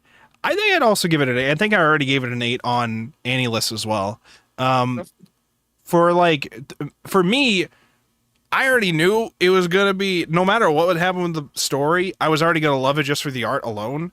So I already knew it was going to be, like, at the very least, like, a 7 or 6 or 7 for me, probably. Somewhere between, like, you know, at a minimum, just because of how much I already seen of the art and how much I love the covers for it. When you actually read the stories, holy shit, especially, like, the stuff towards the middle and the big Civil War battle and like the different like cultures between the Lunarians and the gems in general and the snail people and all that. It had a great balance of the slice of life bits and the dramatic bits. The only complaints that I think I mentioned before I would give is I wanted more time sliced out specifically for more development of all of these gems more like closely. We do have some gems that do get developed properly in the context of the main story, but there's a ton that get left behind because of the fact that they're like more side characters, people like Obsidian and stuff like that. And it's like, I would very much not complain. In fact, I would encourage it if there was a spin-off series specifically about each of the gems. Or more just about like their life. Even if it's like in this new world that seems to be implied at the end of the final volume, I think that would be fine. But maybe more so it'd be better if it was in the context of the world they were in before, because then it has more of the stakes of like how their like conflict with the Lunarians has affected their lives overall. You know, when their partners get taken and like the fear of like them getting taken. I want to hear about the days of the early gems and like when they first encountered the Lunarians and how the Lunarians, what the things the Lunarians tried over time directly to Sensei and all that kind of stuff. There's like, I understand why we only focused on the story that we had here, but I'm just sitting here looking at all these sick gem sonas that the main the author has like developed over time and like created over time, and I'm just like, please, no, you could hold off of the main story. I could wait. I want to learn about these fuckers. I want to learn about them. They're sick. They're cool. I want to see Heartbreak with them. I want to see Diamond screaming about Bort. I want to see I don't know, the Amethyst twins have some actual like thing between them other than just like, yeah, we just kind of want to split up. We gotta learn to be independent. And then like one becomes a scientist, the other just dies, I think. Five more chapter or like 8 more chapters of the gems and 2 chapters for the epilogue, please. Yeah, I mean, I'm just saying. But yeah, I mean, because of course to me, the big drive of the series was all the gem sonas. And like, I love how we've developed the core story, and I love the like scheming nature of the Lunarians, but the Lunarian side of it, I was always just like, yeah, I understand it, but I kept thinking that they were about to be doing a lot more evil shit than they ended up doing.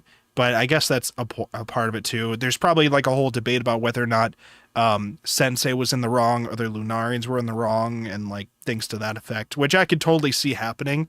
But from my perspective, it was always just like,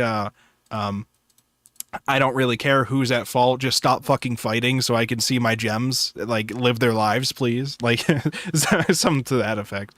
Yeah, it's not, I don't know. So like I said, to me, it's an 8 for the reasons I said. I'd give it an 8 out of 10. Whole number 8. I'd give it an 8. A very strong 8. Very strong 8. Don't know if I'd reach it to 9, but you know, it's an 8. It's an 8 for me. How about you, Shadow? What do you think? 8. Oh no, I thoroughly enjoyed this one. Wow, copying our answers on the test. I understand. What test? Don't worry, the quiz. Don't worry. Thank you so much for that. Geez. What about you, Turndo? Definitely a 9. So I think that averages out to 8.25. You only did it to average it out to decimal. I see. I understand. Well, I would give it an 8.8. I think the story is great for the manga format. 108 chapters is a lot. I think one minor gripe with it is there's supposed to be 3 factions. We see a lot of the Lunarians and the gems, but the faction that gets really screwed over is the Admirabilis, or like the snail people. Yep, I agree. So, I agree. I mean, like they're like pretty much used and they kind of just like disappear into the background. So if there was like a future series or sequel, I think that'd be fun to see. We'd see like medieval snail dragons or whatever of that direction. That was always Um, interesting to me too, because to me, despite being snail people, they seem like they'd be closer to humans than the other two, right? Because they're actually like beings that don't live forever. They have like a physical form, needs food, have like they seem like they have their own little like hierarchy of things going on with them too. So like for all intents and purposes, it seemed like they're closer to humans than the other two. It's just that they're also snails, so it's like harder to until they're in the water, I guess. And so it's harder to like see them as human. But they seem like they're closer to humans than the other two. But I don't know.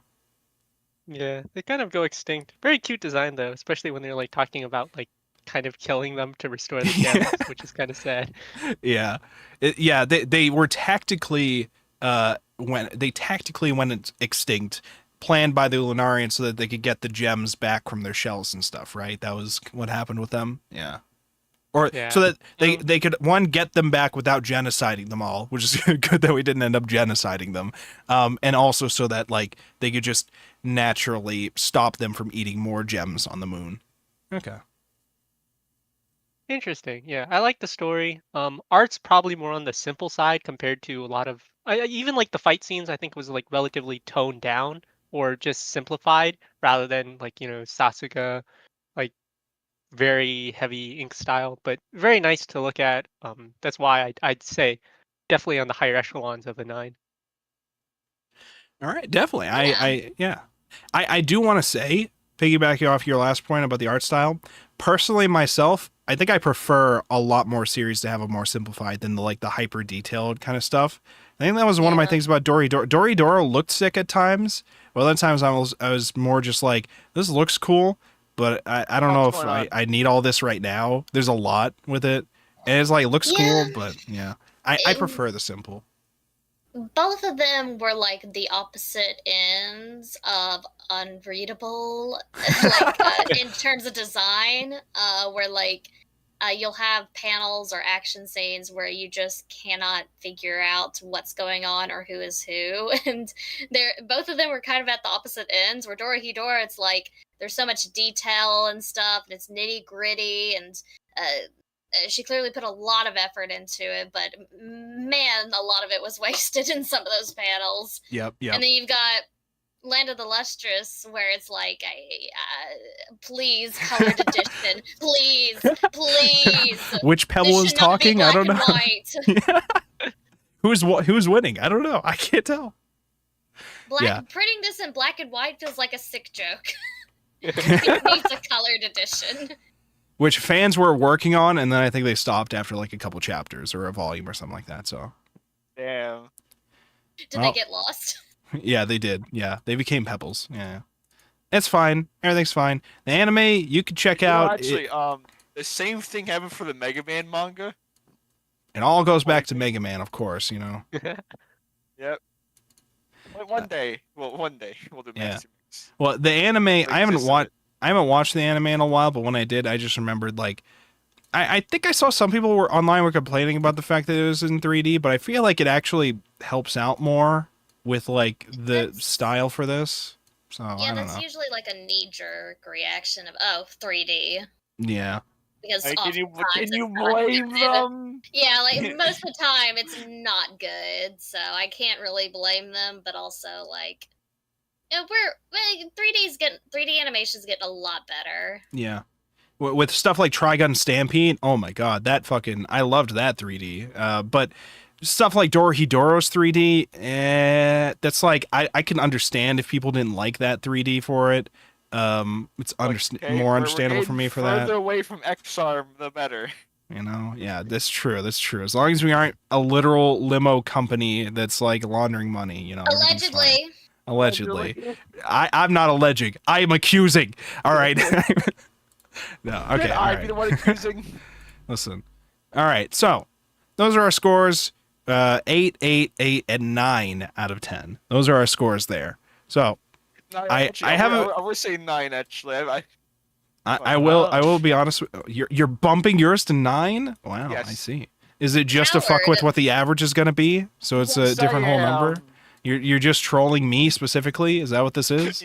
Yes, I am. So it's an 8.5. I feel like Mike from The original fucking. attention the whole time. I feel like Mike when they're doing best of the worst and people just.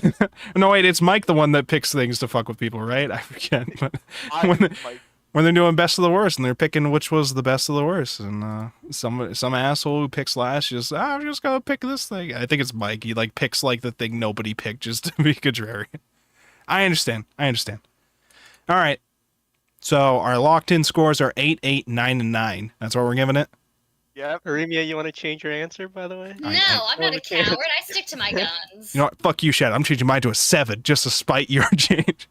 All of you are cowards. No, I'm not changing. I'm sticking mine to a 9. Okay, good. Not a 9. Why did I say 9? Now you got me all fucked up. It's an 8. This is an 8 out of 10.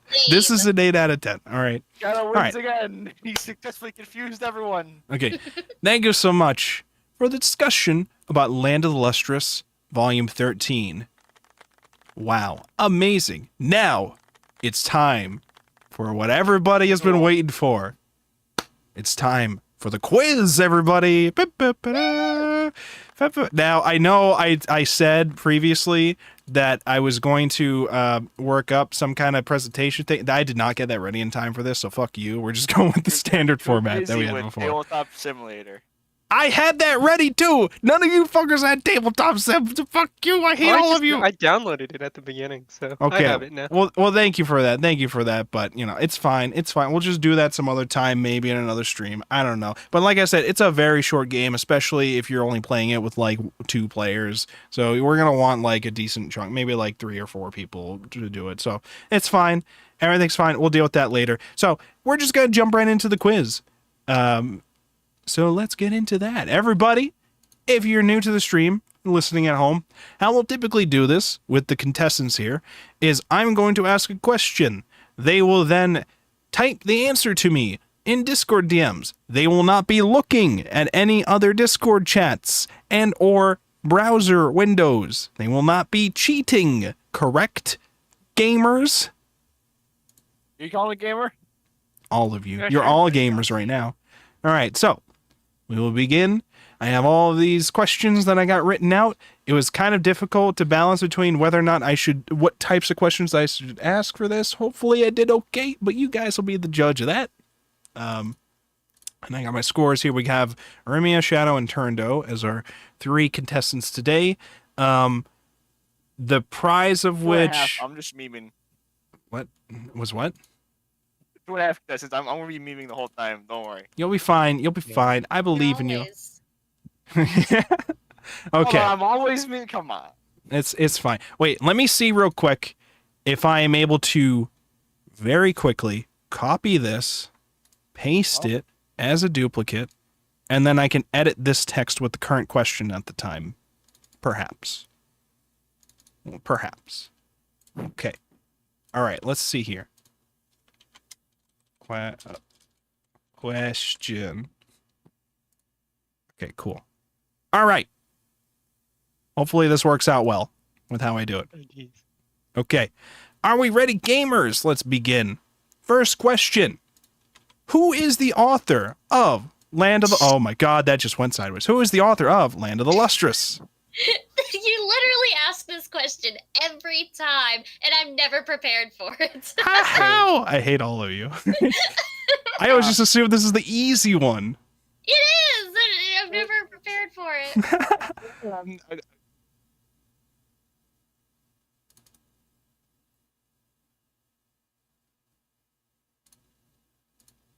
Okay, we're receiving answers. That's my answer. Leroy made it. It is Leroy staring at me. Okay.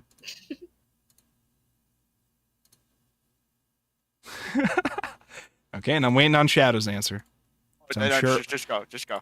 I'm sure we'll be a Mega Man meme. Oh, you're not saying anything? Okay. No, wait, come on, Chef. I want to steal Ari's bit. Come on. All right, okay, all right, next up. All right. Leroy too? Everybody, shut the fuck up and let me continue, okay? Thank you. All right, as the host, I'm not dealing with this shit. All right, so, who is the author of Land of the Lustrous? The correct answer was, if I can put this into the chat properly, Haruko Ichikawa. That is the author of Land of the Lustrous. Let's see who got it. Nobody. The answer's nobody. We got Ari sent me a Leroy Stare gif, okay? A Leroy Stare gif. An emoji, thank you. Whatever, okay? I'm an old man. Turando just sent me the letters HNK. That's just Hoseki no Kuni. That's not...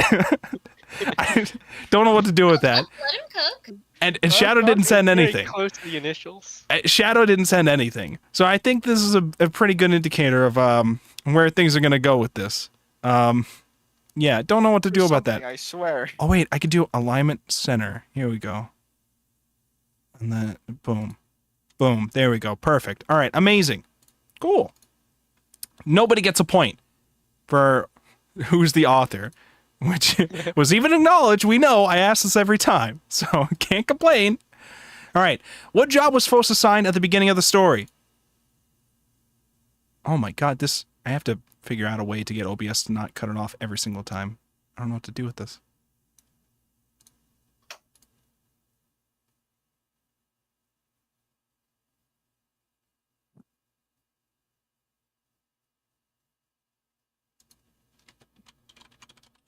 Ah, shit.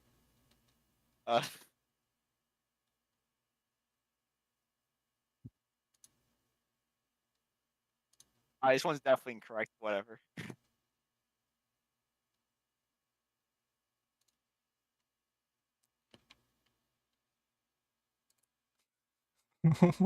I hate... Alright, well... The answer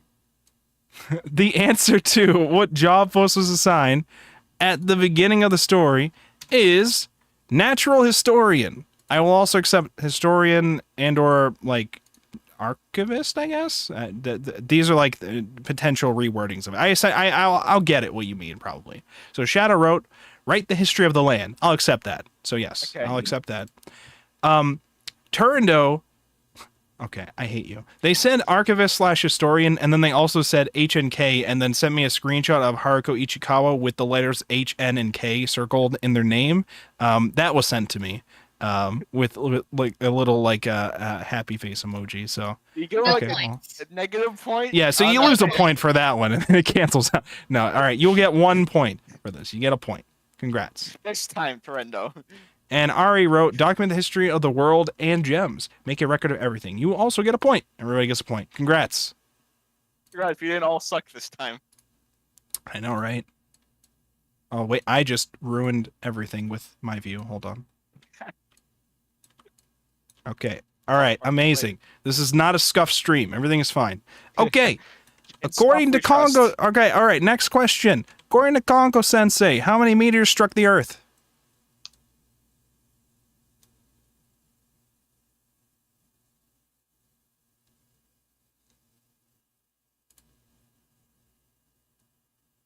Okay, I got answers. The answer is 6 meteors. It is 6 meteors. Let's see what people sent me. Shadow wrote 6. Turndo wrote 6, aka 5 plus 1. Thank you for that. And Ari wrote 6. You all get a point. Congrats. Woo! Hey. Turndo, I swear to God. I swear to God. I swear to God. What did I do? 5 plus 1. I'll show you 5 plus 1. All right, what harness is Fos?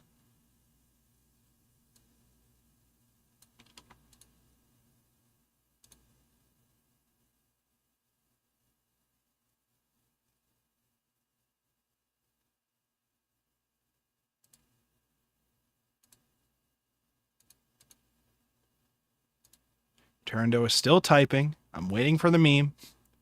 Okay, I hate you. I hate you. Technically Okay, correct. I will clarify. I will clarify real quick, because maybe I should have clarified in question. What harnesses Fos at the beginning of the story? I don't need fan theories about what she becomes once she's combined with everything. Hold on. Because that's exactly what Turando sent me. So I don't... So am I supposed to accept your answer on the Yeah, left? The first Okay. number. The first All number. right, I all want right. you to send me 108 numbers for her hardness in every single chapter. Oh my god. Okay, the answer was 3.5. That is her hardness. Ah, 3.5. Okay. She's 3.5. She's mocked for it too. So, Yeah, that's my thing. Shadow wrote 3.5. He's correct. Ari wrote 7. Don't know where we got that number from. Turndo I got... doubled it. Oh, I see. I understand. So Turndo wrote 4, and then an equation. I'm going to show this on stream real quick. Equation? So this is what Turndo sent me. It was 4 becomes question mark 2.5 plus 3 quartz plus gold 2-ish plus lapis lazuli 3. Don't know if those values are even correct for those gems either, but 4 is not correct, so you don't get a point. Like all the 2 and hard, I guess it is pretty malleable, right? Maybe, I don't know. But either way, 4 is not correct for what I'm looking for. So Shadow gets a point. Congrats, Shadow. Should I already get 2 points because you said 7? No, that is not how, yeah. that's Hold on, not how yeah, math yeah. works. Actually, no, I take away a point from I that. like Yeah, this yeah, math. yeah. All I right. like that math better, actually. All right, next up. Okay, you all study for this one, right? What is Antarcticite's yearly custom with Sensei? I have a typo in this, but yes, it's what is their yearly custom with Sensei? Chef, what have you done? They have a yearly custom. What is it?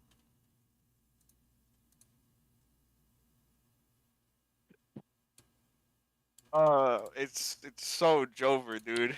All right, locked in. Okay, the answer, at least the way I worded it, was hugs, general embracing is how I would accept these kind of answers. So, Ari said hugs, and then sent me a gif of Yu-Gi-Oh! GS hug with what was it U-Bell? Is that their name? How dare you not know immediately? I don't think I finished GX actually. It's Yuvel and Judai. Yeah, U-Bell and Judai. Okay. Oh, there you go. Shmaine Schmooky, get it right, Ari. Okay. Shadow wrote he hugs him? Question mark. Shadow's doubting his answer. So. No points. Turndo is also down. doubting. Turndo wrote hugging? Question mark. Head pats. Final answer. Oh shit. We changed up the hugging at the end. What do I do with that? Ooh, change go to with head pats. Head pats. Yeah. But I don't know. Maybe that does work though, because I think he does pat his head. But it's not like, because I think it'd work for general. I'll give you a half point for this. I'll give you a half point. I'll take it. Cause I'll aim for 3.5. It's like a more specific general embrace. All right, so Shadow and Ari get a point, and Turtle gets half a point. Okay. It's 3.5 points, okay? There's no half Okay. points, 3.5 now. Real operation. Actually, Turndo's at 2.5 right now, not 3.5. Hey, Okay, so one more. one more, and then you're done. Okay. All right. Here's one. I wonder who's going to know this one.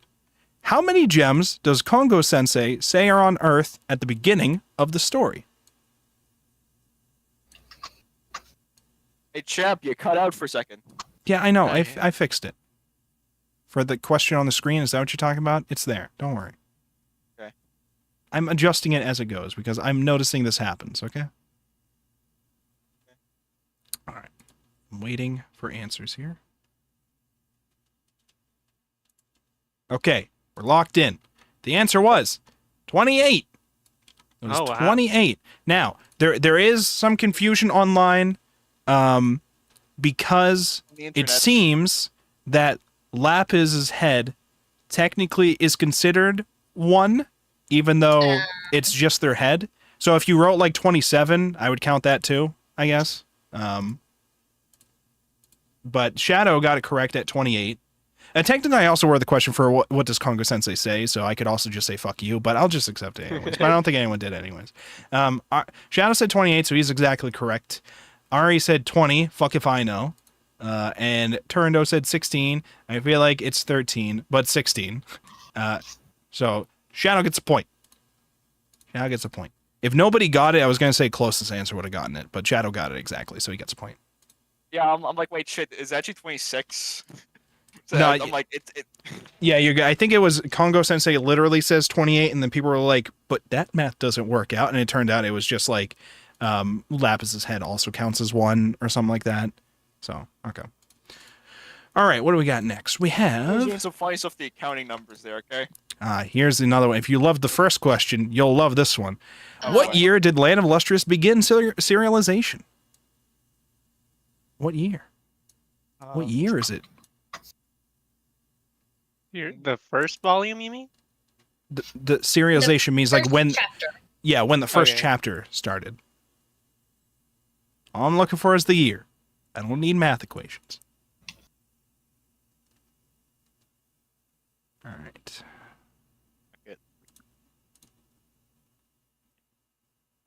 This is definitely wrong. I'm like Oh, in ball. between these. I'm trying to see if there's a way for me to edit the OBS text thing so that I don't have to adjust it every time. I'm trying to see if there's a way for you to make it so that if it's over a certain size, you don't extend the size of the text box. I don't know if there's a way to do that. But whatever. Okay. I just want to shrink the font. Okay, whatever. All right. The answer is 2012. Oh, Yay! Starting in 2012. So, Pterodot got it correct. 2012. Shadow wrote 2008. And Ari wrote 2011. Close, but no cigar. Very close. So Pterodot gets the point. You've reached 3.5. Are you happy? Real Yay. operation. Okay. Next up. What material are Phos's legs replaced with?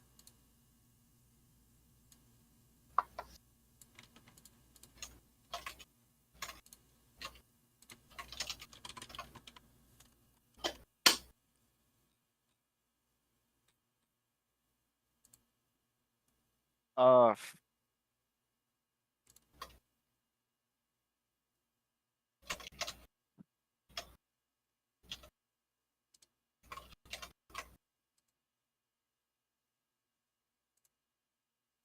no, the forgetfulness is kicking in. People are still My one typing. weakness. To clarify for people, I'm specifically looking for the material itself, like the name of the material. Hold on. If possible. If nobody gets it, I'll just go with like the general description, I guess. But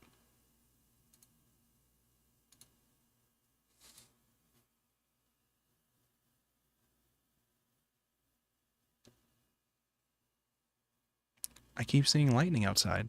I don't hear thunder yet, but I'm seeing it. All right, is everybody locked in, or are people still typing stuff? I'm locked in. I'm done. I'm done. All right, we're all good? Okay. The answer I was looking for was agate. I believe that's how you pronounce it. Oh. I have a video up that's supposed to pronounce it properly. Hold on. Stone, which Okay. is a common rock formation consisting of a wide variety of colors. How do you go about pronouncing it? In English, it is usually said as agate. Okay. Agate. Gem. Agate. Okay? That's how you pronounce it. It's agate.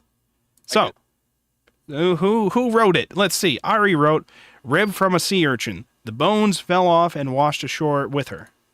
Turndo wrote, coral and black stuff, possibly ice flows. Coral is my best guess, though. And then Shadow wrote, snail shell. Ari's is the closest. Yeah, it was part of that snail sea whatever thing. It's Those- definitely not ice flows or coral. And it's not necessarily is it snail shell? It's the rib of the sea urchin thing, right? So Yeah, So- it's the rib of the snail sea thing. okay. All right, so I'll give Ari a point. And the rest of you get Well done. nothing. Nothing. I remember it because I remember the visual of like the ribs lined up, and I guess Yeah. one of Fulsa's arms or something, like trying to grab onto one of them, and it's snapping. Right. Okay, let's see. What we got next? What causes alexandrite to change colors?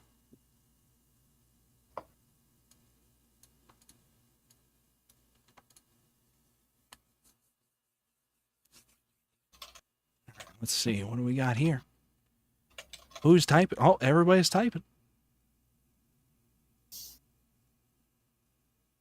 Okay. The answer is looking at a Lunarian, because it specifically has to do with the effect of the moonlight on them, or like the light they emit. So, let's see what people wrote. Turner wrote sunlight because Alexandra is a vampire. Not quite. Shadow wrote seeing Lunarians. That's correct. And Ari wrote talking about Lunarians / getting excited. Not quite. Okay. Oh, and then Turando just messaged now. Never mind werewolf then. Don't believe we're accepting answers past the time, but you know, it was not correct anyways. Let him So cook. we're not letting him cook. Who let him in the kitchen? What? All right, Shadow gets a point. Congrats. All right, what we got next? I'm so sorry, Alexander. It's like Lunariato seas. That was pretty funny. What is Peridot's job? Who the hell is Peridot? That's not a good start. That's not a good start. It's over. It's so over. Hold on. A chap is going on my case if I write like that. Wait, how did you rate before? I put a question mark at the end. Oh. You're gonna get on my case. You doubting? Well, if I see it says edited, then I'm already gonna know you doubted yourself. So. All right. All right, everybody. Locked in. The answer was, if I can open this up, paper maker. What? They were a paper maker. They were obsessed with making Yeah. paper. So, For what? What though? for them to use. That's For for them- them. Done the history. They got books. Oh my god, I know, he's but, very, like, he's how- very excited. There. Out of what material? Like That's paper is that's- usually like bamboo and scrap. That's a great question. You could probably learn it from the lore book. I couldn't tell you, but apparently they make paper. So there you go. That's the answer. So next, See, we so have book. so Shadow wrote making paper, so he got it correct. But he also edited it, so he's doubting himself. Turando wrote tailor/seamstress ? And also edited Spread that. barrel, I Don't know think. what it said before, but I feel like he edited it just to fuck with me. After I said if you edited it, I'm gonna know you doubted yourself. So you know. But he also left in the question mark, so it's double doubting himself. So tailor/seamstress, and the answer is no. That's a different gem. Ari wrote monitoring the fields for Lunarians. That is not correct. So Is that everyone, Shadow technically? was what? It's most of them, yeah. That's why I went with it. Well, I'm not accepting vague answers like this. Is It was a bullshit. safe bet. No, All right. that's an actual job. Well, Shadow gets a point for that. Shadow gets a So, point. I vaguely remember one of the newer characters that got introduced while we're memeing about the revolving door bit. Making paper. I'm like, that's probably patriarchy. Or the fuck you pronounce her name? Peridot. Did you pronounce the name patriarchy? It's No, Peridot. I was beaming. I was beaming on that one. Okay. All right. What numbers are the Amethyst twins? Easy. Yeah, duh. Everybody knows this one. Oh, it's like top of the dome. Pretty easy.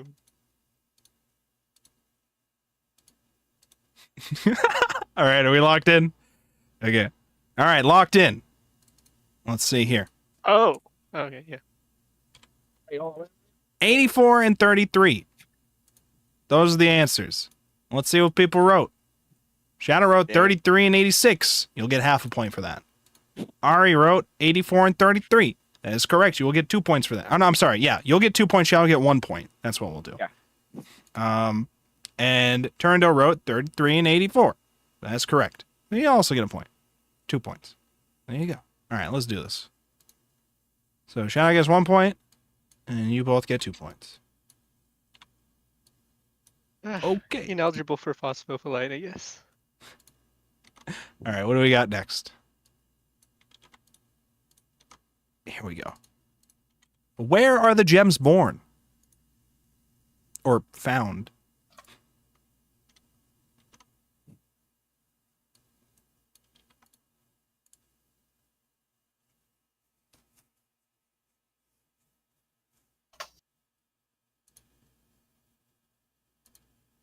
I'm looking specifically for a name.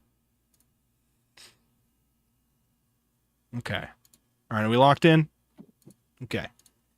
All right, the answer, well, I'll accept like 2 answers, and I don't know, depending on versions, but the shore of nascency or the beach of beginnings. I mixed the two.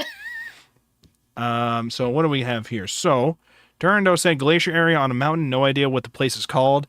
I think that's generally, it's not a glacier area, is it? It is supposed to be a beach, right? It looked like it was definitely a mountain thing. I'm trying to debate whether I give you a half point or not, but we'll see. Hold on. I already said the shore of beginnings. I'll accept it. I understand. Yeah, okay. Shore of beginnings, some Kingdom Hearts sounding ass name. True. Is it not? Like, It's true. It's true. Actually, And- I was going to make the same mistake too. Actually, I was going to call the show beginnings. And Shadow wrote The Beach of Beginnings. So, all right. So, I'll give Ari and Shadow a point. I turned out I don't know what to do with that. I don't. No, Turando. It's a beach, but it's not a glacier place, was it? I don't think it was. I know it had a mountain. Like, was it a mountain or was it a hill? I don't know. I can't give you a point for it. I don't think I can give you a point for it. I'll take that. So, all right. What do we got next? Next, we got who is the oldest gem in our story? So, specifically, the one that we know about that is a character, not just referenced. Just so that I don't get any nerds in the chat being like, actually, this gem that we don't see is actually technically older. Actually, Actually, it was Dio. I was the oldest one. Actually, Kongo Sensei is the oldest gem. He's not a gem, he's a machine. Exactly. He would not count if you wrote that. All right, locked in. The answer is Yellow Diamond. Yellow Diamond. Okay, Shadow wrote Yellow Diamond. Turando wrote Adamite, or Adamtite. All right, you're spelling Sensei, I think, at first. And then you wrote, although the answer is Boar/Diamond, I think. Okay, so you tried to be a smart ass with the first one, and then you wrote a guess. That'd be funny. But you were wrong with your guess, either way. And also, you can't just guess two names and pray for the best. I will not be accepting that either, okay? You can't do that. Half a point. Half a point. No, Simon right. Simon the right time. But neither of those are right, too, so. Okay, and Ari did write Yellow Diamond, and Shadow wrote Yellow Diamond, so you both get a point. You can't... I remember like a couple streams ago when we mentioned like You can't just guess. You can't just guess and hope for half a point. Memory. You can't just guess. So if I guess 3, do I get like point? You can't just write like, maybe it's, and then types the entire list of all the gems, and maybe it's one of these. I don't know, half point maybe. You can't. 0.1 point. Come on, it'll work. All right. What name is Cairngorn given when they become a Lunarian? And I mean specifically once they turn into it, not when like they get married or whatever, when they become a Lunarian.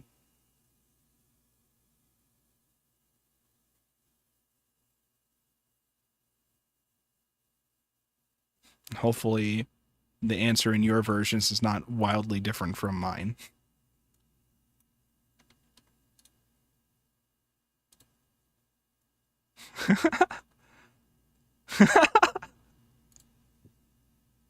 This is definitely wrong, but like I vaguely it's on exactly one right. panel. Locked in. It was Wergat. Wergat. Yeah, hell no. Yeah. Turando wrote Enma's wife. I will not be accepting that. Ari sent me Leroy happy emoji. He does look very happy, but you did not get a point. And Shadow wrote, what a gaunt. What? That was close. What a gaunt? I'll give you half a point for that. What a gaunt. I couldn't tell if that's supposed to be the actual answer or if you're just like, what's a thingy? You know? I was trying because I'm like, there's a W, and I think there's an H. I'm like, I feel like it's like, what is something? I don't know. Okay. Ooh. I'm playing too much Yokai Watch in my Here we pastime. go. Let's see who remembers the beginning. Oh, no. Who are the two gems that talk to Phos at the beginning of the series? All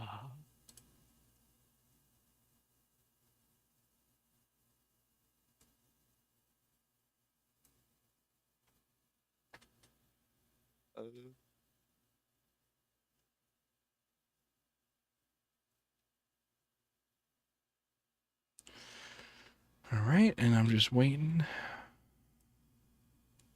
Shadow, you got anything? Anything at all? Yeah, he had to close his browser real quick from googling the answer. I understand. Yeah. I wasn't fucking googling it. Yeah, it's cool. It's cool. I wasn't, chef. I'm like. That's what what I'd was say the too. other That's what one? I say too. That's what I say too. Okay, the answers are. Drum roll. All right, it is Morganite and Goshenite. Oh, not even close. What? Morganite and Goshenite, yeah. That's who they talked to at the beginning. Oh. I thought I was really sure Euclid was one of them. Yeah, I was gonna guess that too. I will pull out my copy thinking, right like, now, real wait, quick, wait, to how double was check. Go- But I'm pretty sure, yes, it is It Morganite must have and been like Goshenite. right after that then. Because there's a very pink-haired in the couple of colored pages. Pink-haired, I believe that means Morganite, right? The pink-haired one. Talking to Phos, and then Goshenite's with them. 'Cause I'm like, wait, which one's Goshe? But like the older one, the one that is on the moon or whatever the hell. You know what I'm talking about. Yeah, sure, yeah, I understand. It's like, oh, it just night. What the fuck? What am I thinking here? I was overthinking it. So, Ari said Euclid and Jade. Turando said Cinnabar and the Crazy Doctor. And Shadow said Goshenite, Morganite. You are correct, Shadow. Oh. You are correct. I was going to give a point for each, so you get 2 points. Nice. It was. I remember specifically because they were the two characters that got rotated out like very quickly. Yeah, they did. They did. Yeah, that Google search really came in handy. I didn't Google search. What the fuck? Based accusations. All right, here we go. Based accusation. What happened to Phos's arms?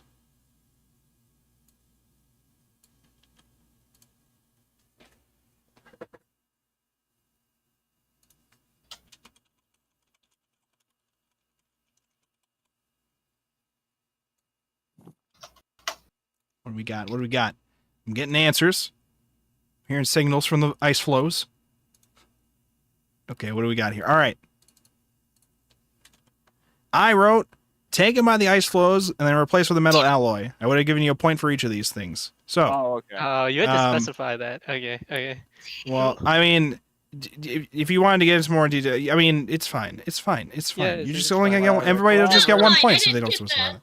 Well, Shadow Everyone wrote they got got cut that. off by the ice flows, so you'll get a point for that. I didn't. Ari wrote taken by Lunarians, replaced with inclusions. That is Yeah. incorrect. The ice flows took it. The ice flows. And then You have Turando inclusions. wrote eaten by the ice flows / fell off. Yeah, that's correct. So yeah, you get a point. So Shadow and Turando get a point.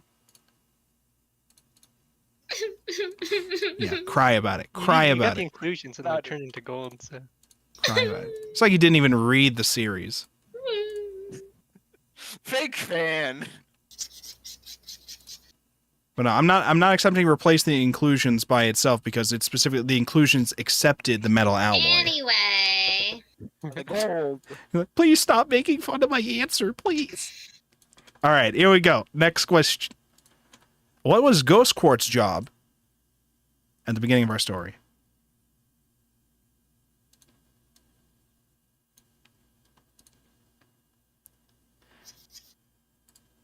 All right, we're waiting. I'm waiting patiently. I'm rapidly tapping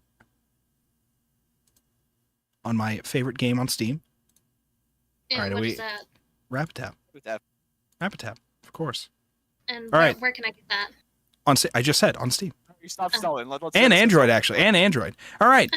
The job is librarian. Librarian. Turino wrote Winter Guardian and Breaking Ice Flows, a.k.a. Later. Don't Wake the Sleeping Gems. That's actually Antarcticite. That's Antarcticite, not Ghost Quartz. Well, Well, I Ghost mean, Quartz later. it becomes Cairngorn's job Oh, yeah, more well, so Ghost later. Quartz. Later. But Cairngorn was a part of Ghost Quartz, so I guess it would whatever. But Shadow Not wrote correct. they got cut off by the ice flows. Oh, Or what I'm the sorry, fuck? I read the wrong thing because they're grouped together. Librarian. You wrote librarian, so you're correct. You're correct. And then Ari wrote librarian, so you both get a point. Turndo doesn't. In all the history of the library, Professor Light has never come here. until Lapis Lazuli. All right, let's see who knows. Yeah. Let's see who caught this detail here. Oh no. Who was the first gem that Kongo Sensei found?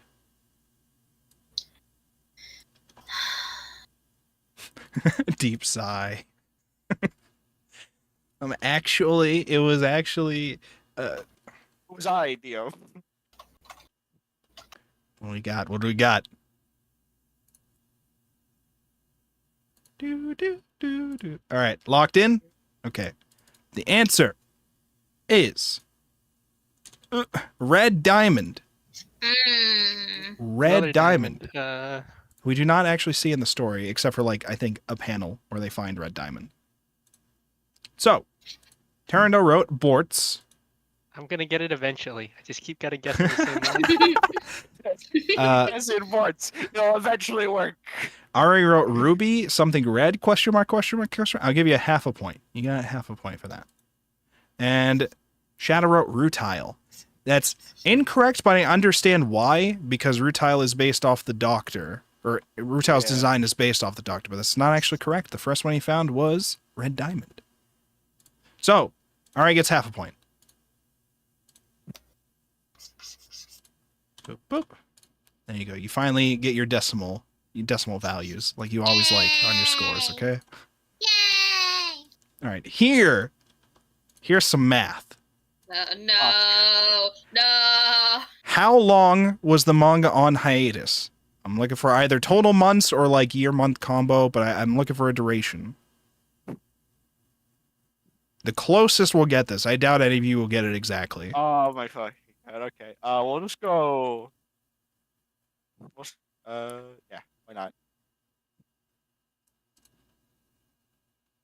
Okay, we got our answers. We're locked in.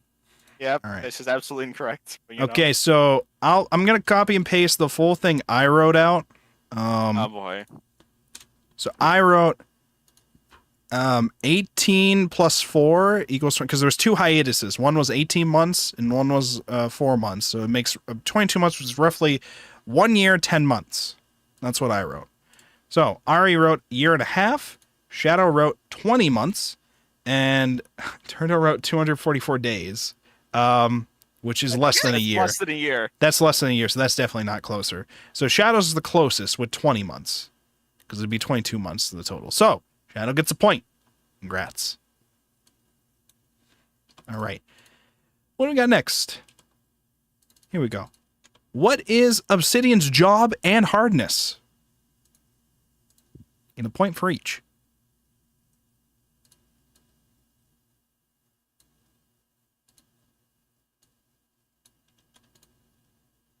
Let's see. Okay, the answers are coming in. Beep, beep, beep, beep, beep, beep, beep, beep, beep, beep. Oh, they're freaking out. They're panicking. Shut up. Can they do it? Can they figure it out? Shut up! Or will we get another Leroy emoji? No! Any Leroy's in the chat? Leroy, are you on my mom's Apple smartwatch? I can't remember. All right, are we locked in? Locked in. Okay, the answers are blacksmith and 5. I'll also accept weaponsmith or whatever, like weapon handler or something to that effect. Shadow wrote 8 hardness blacksmith. You'll get 1 point. Ari wrote obsidian is a hardness of 9. It did not remember their job. Neither of those are correct, so you get no points. And Turndo wrote making weapons hardness 8. You get a point for making weapons. Yay. So Shadow and Turndo get 1 point. Wow, amazing. All right, what do we got next? Whoa, somebody's in here. Oh my god, Angie, hello. We're doing a book club. We're doing a stream thing right now. We're doing a stream thing. Hello. Yes. All right. So, what do we got next? Which body part of Antarcticite was left behind?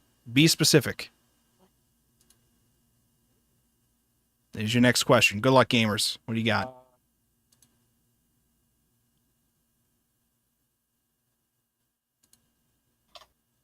Okay. I'm getting the answers. Wait, coming left in. behind?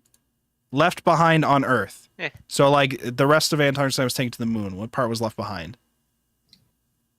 I'm looking for a specific, like, body part. Okay. All right. We locked in? We good? Yes. Okay. The answer is left foot. If you wrote foot, you would have gotten half a point. Oh. Or leg, I guess. I guess I'd accept leg. But left foot is what I was looking for. Ari wrote part of leg. You'll get half a point for that. Shadow wrote left foot. You get a point. And Turndo wrote face/mask, a.k.a. the soul. No. So. The mask. The stone mask, just like from JoJo. Ari Damn it, gets... Shep, every time. It's not even me. Ari gets half a point. Shadow gets a point. Okay. Alrighty. Next up, what do we got here? We have. I need to know how to join this. Well, you're in luck because this is actually the end of this series. So we're going to be starting up a new manga series afterward. But you got to like be reading mangas with us weekly to discuss it with us. Yeah, we're every Thursday. How do you? How do you what? Do you buy the books or what? Well, you can, or you could go to Borrow it your from the local library. your local library in Okay. big air quotes. You know, you can search around online for a map to your local library. Cough, cough. If you catch my drift. And there will potentially be links to maps to your local library. Well, we have ways for people to read the stuff. Okay, We have our methods. we have ways. So, well, I'll explain it to you afterwards. But Okay. All right. Okay. we're here at the final question of the quiz. Final question. Yes. So, with this, you're gonna get a point for each one of these. Oh, boy. no. Name all 28 gems. No, Name them no, it's all. not. No, not quite. Not quite. Quite. During the Civil War, who were the Moon Gems? You get a point for each of them. My butt cheeks. That is not one of the Moon Gems. That is not one of the Moon Gems, Angie. Sorry. Okay, what do we got here? Oh, they're typing. Let them type. Let them cook. My boyfriend said they could have been the moon gems. True. Perhaps. Huh. I believe in you. I'm missing like one or two. Put them together, it's a whole moon. Well, I could just name all of them, and then I'll get it correct. No, you cannot name all of them. You Do cannot it. name all of them. Why not? You asked who they were. No, Be you answering cannot your name. question. Okay, you cannot name every single gem. No, fuck you. I should make it a rule. If you list a wrong one, you lose a point But towards I'm what you get. answering your Okay. question. You asked who they were. No, fuck you. No, All right, actually, yeah, sir. I am specifying that. I'm specifying. If you list a wrong gem, you lose a point. I was gonna name like Euclid and So if you want to edit your answers, you can. But no, I'm not accepting that shit. I should have specified that beforehand.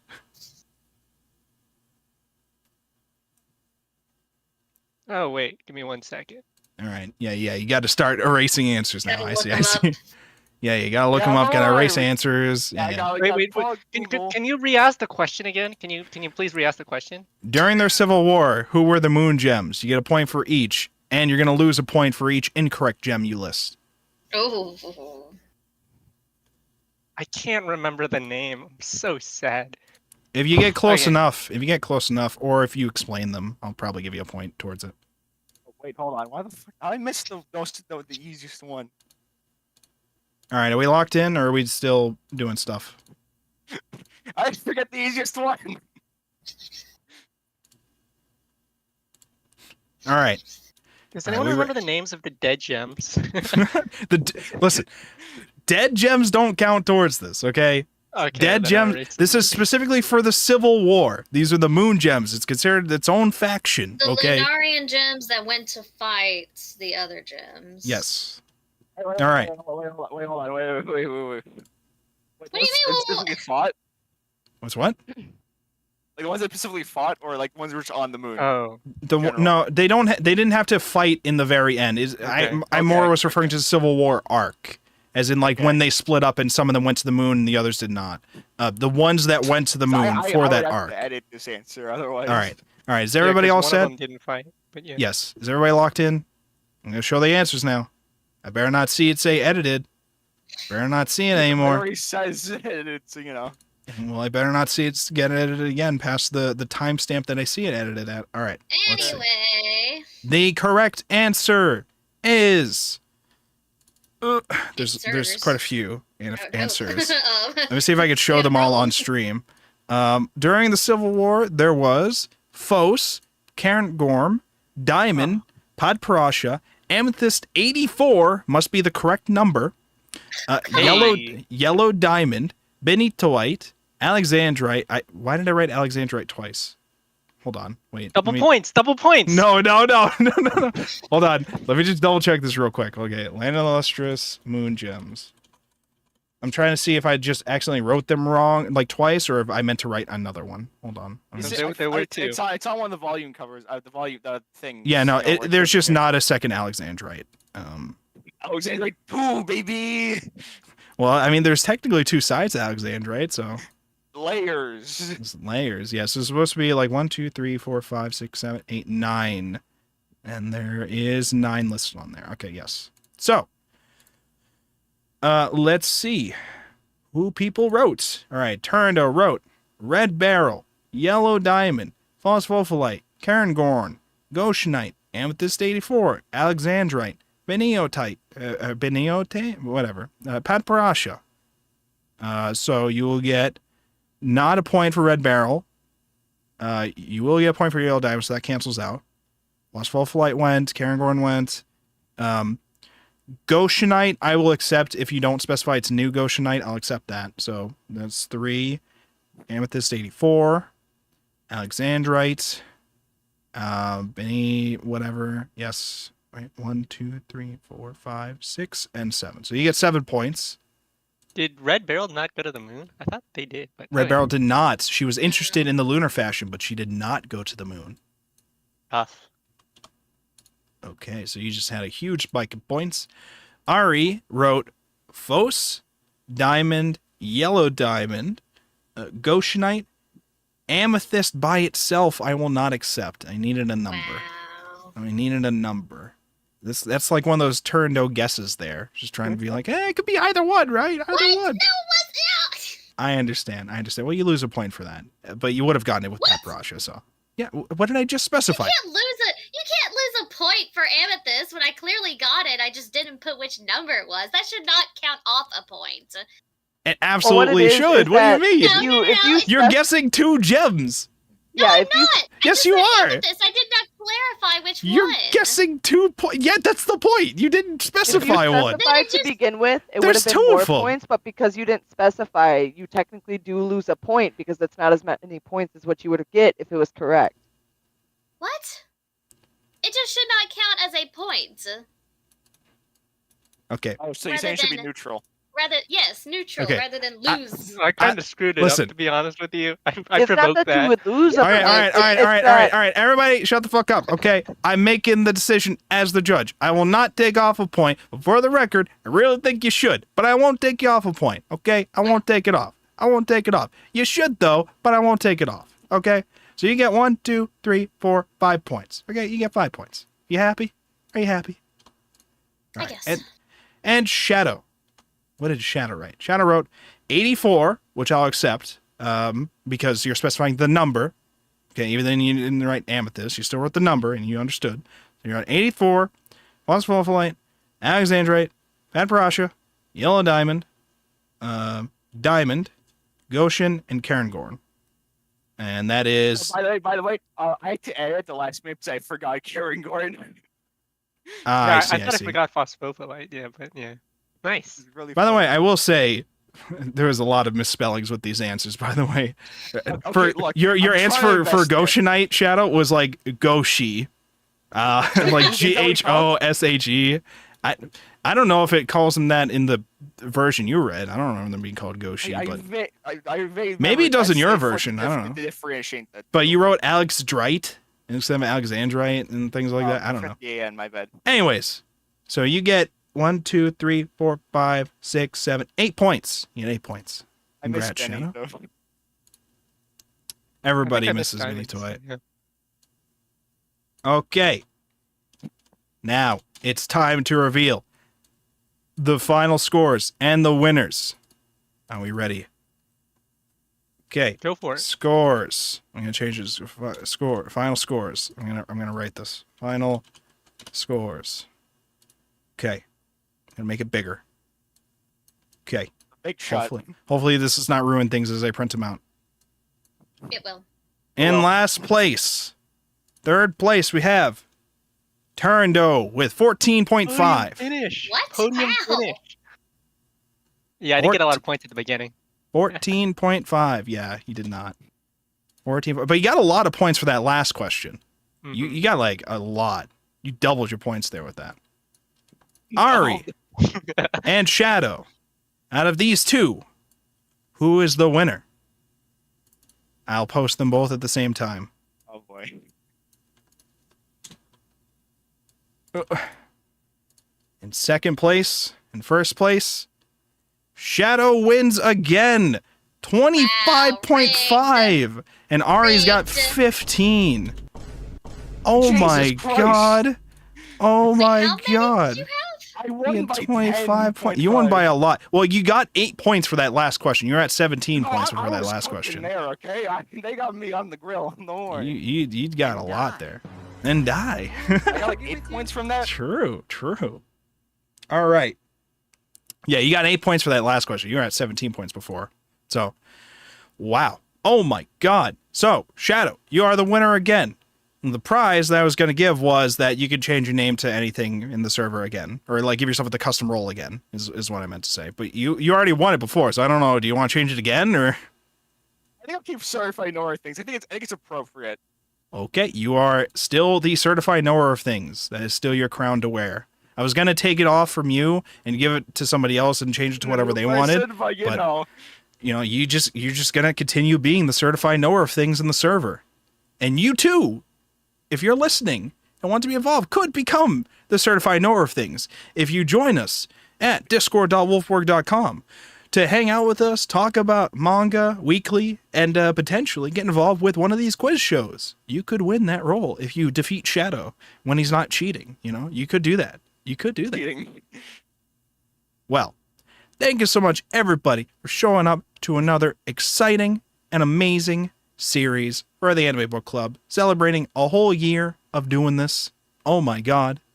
Now, minus like 3 days. Now we go through the process of picking the next series for us to read. So, if you are listening to the stream on one of the many platforms that we're streaming it on at the same time, head over into our Discord server and you can chat with us, make suggestions of what mangas we should read next. I think the only rules I usually specify are we typically want them to be completed series, we want them to be either at least 6 volumes or at least 50 chapters. I think that's what I wrote. And we don't want it to be specifically focused on ecchi or hentai kind of themes. We want, like, those kind of elements are fine occasionally, but we don't need it to be the core focus of it. That's kind of the rules that we're working with now. Also, I'd very much like it if we actually have a way to read it. If you don't know if there's a way for us to read it, whether legally or from our local video store, kindly wait to suggest that until somebody translate it, maybe. I don't know. But that's typically how we do it. So join in onto the server. We're going to be doing a vote for the next week for what series we're going to read next. So, which means we will not be meeting next week, but we will be meeting the week afterwards to start the next series. So make sure to check out my Twitter for updates on the new series that we're going to watch, and I'll post a schedule up on there. The Discord is probably more accurately going to be where you're going to be able to keep track of the book club and like whatever we're doing, because I have a specific channel and role you can grab in the server to get involved with that. And we'll meet to discuss weekly. Typically, we meet Thursdays at 8. There is discussion about us seeing what works for people so we could change times. Many people did not answer me, so I will have to go to people directly and say, hey, fucking answer me, so I can figure out these things. And then we might change the day, or we might keep it the same. It might also just be the same day, but move back an hour for all I know.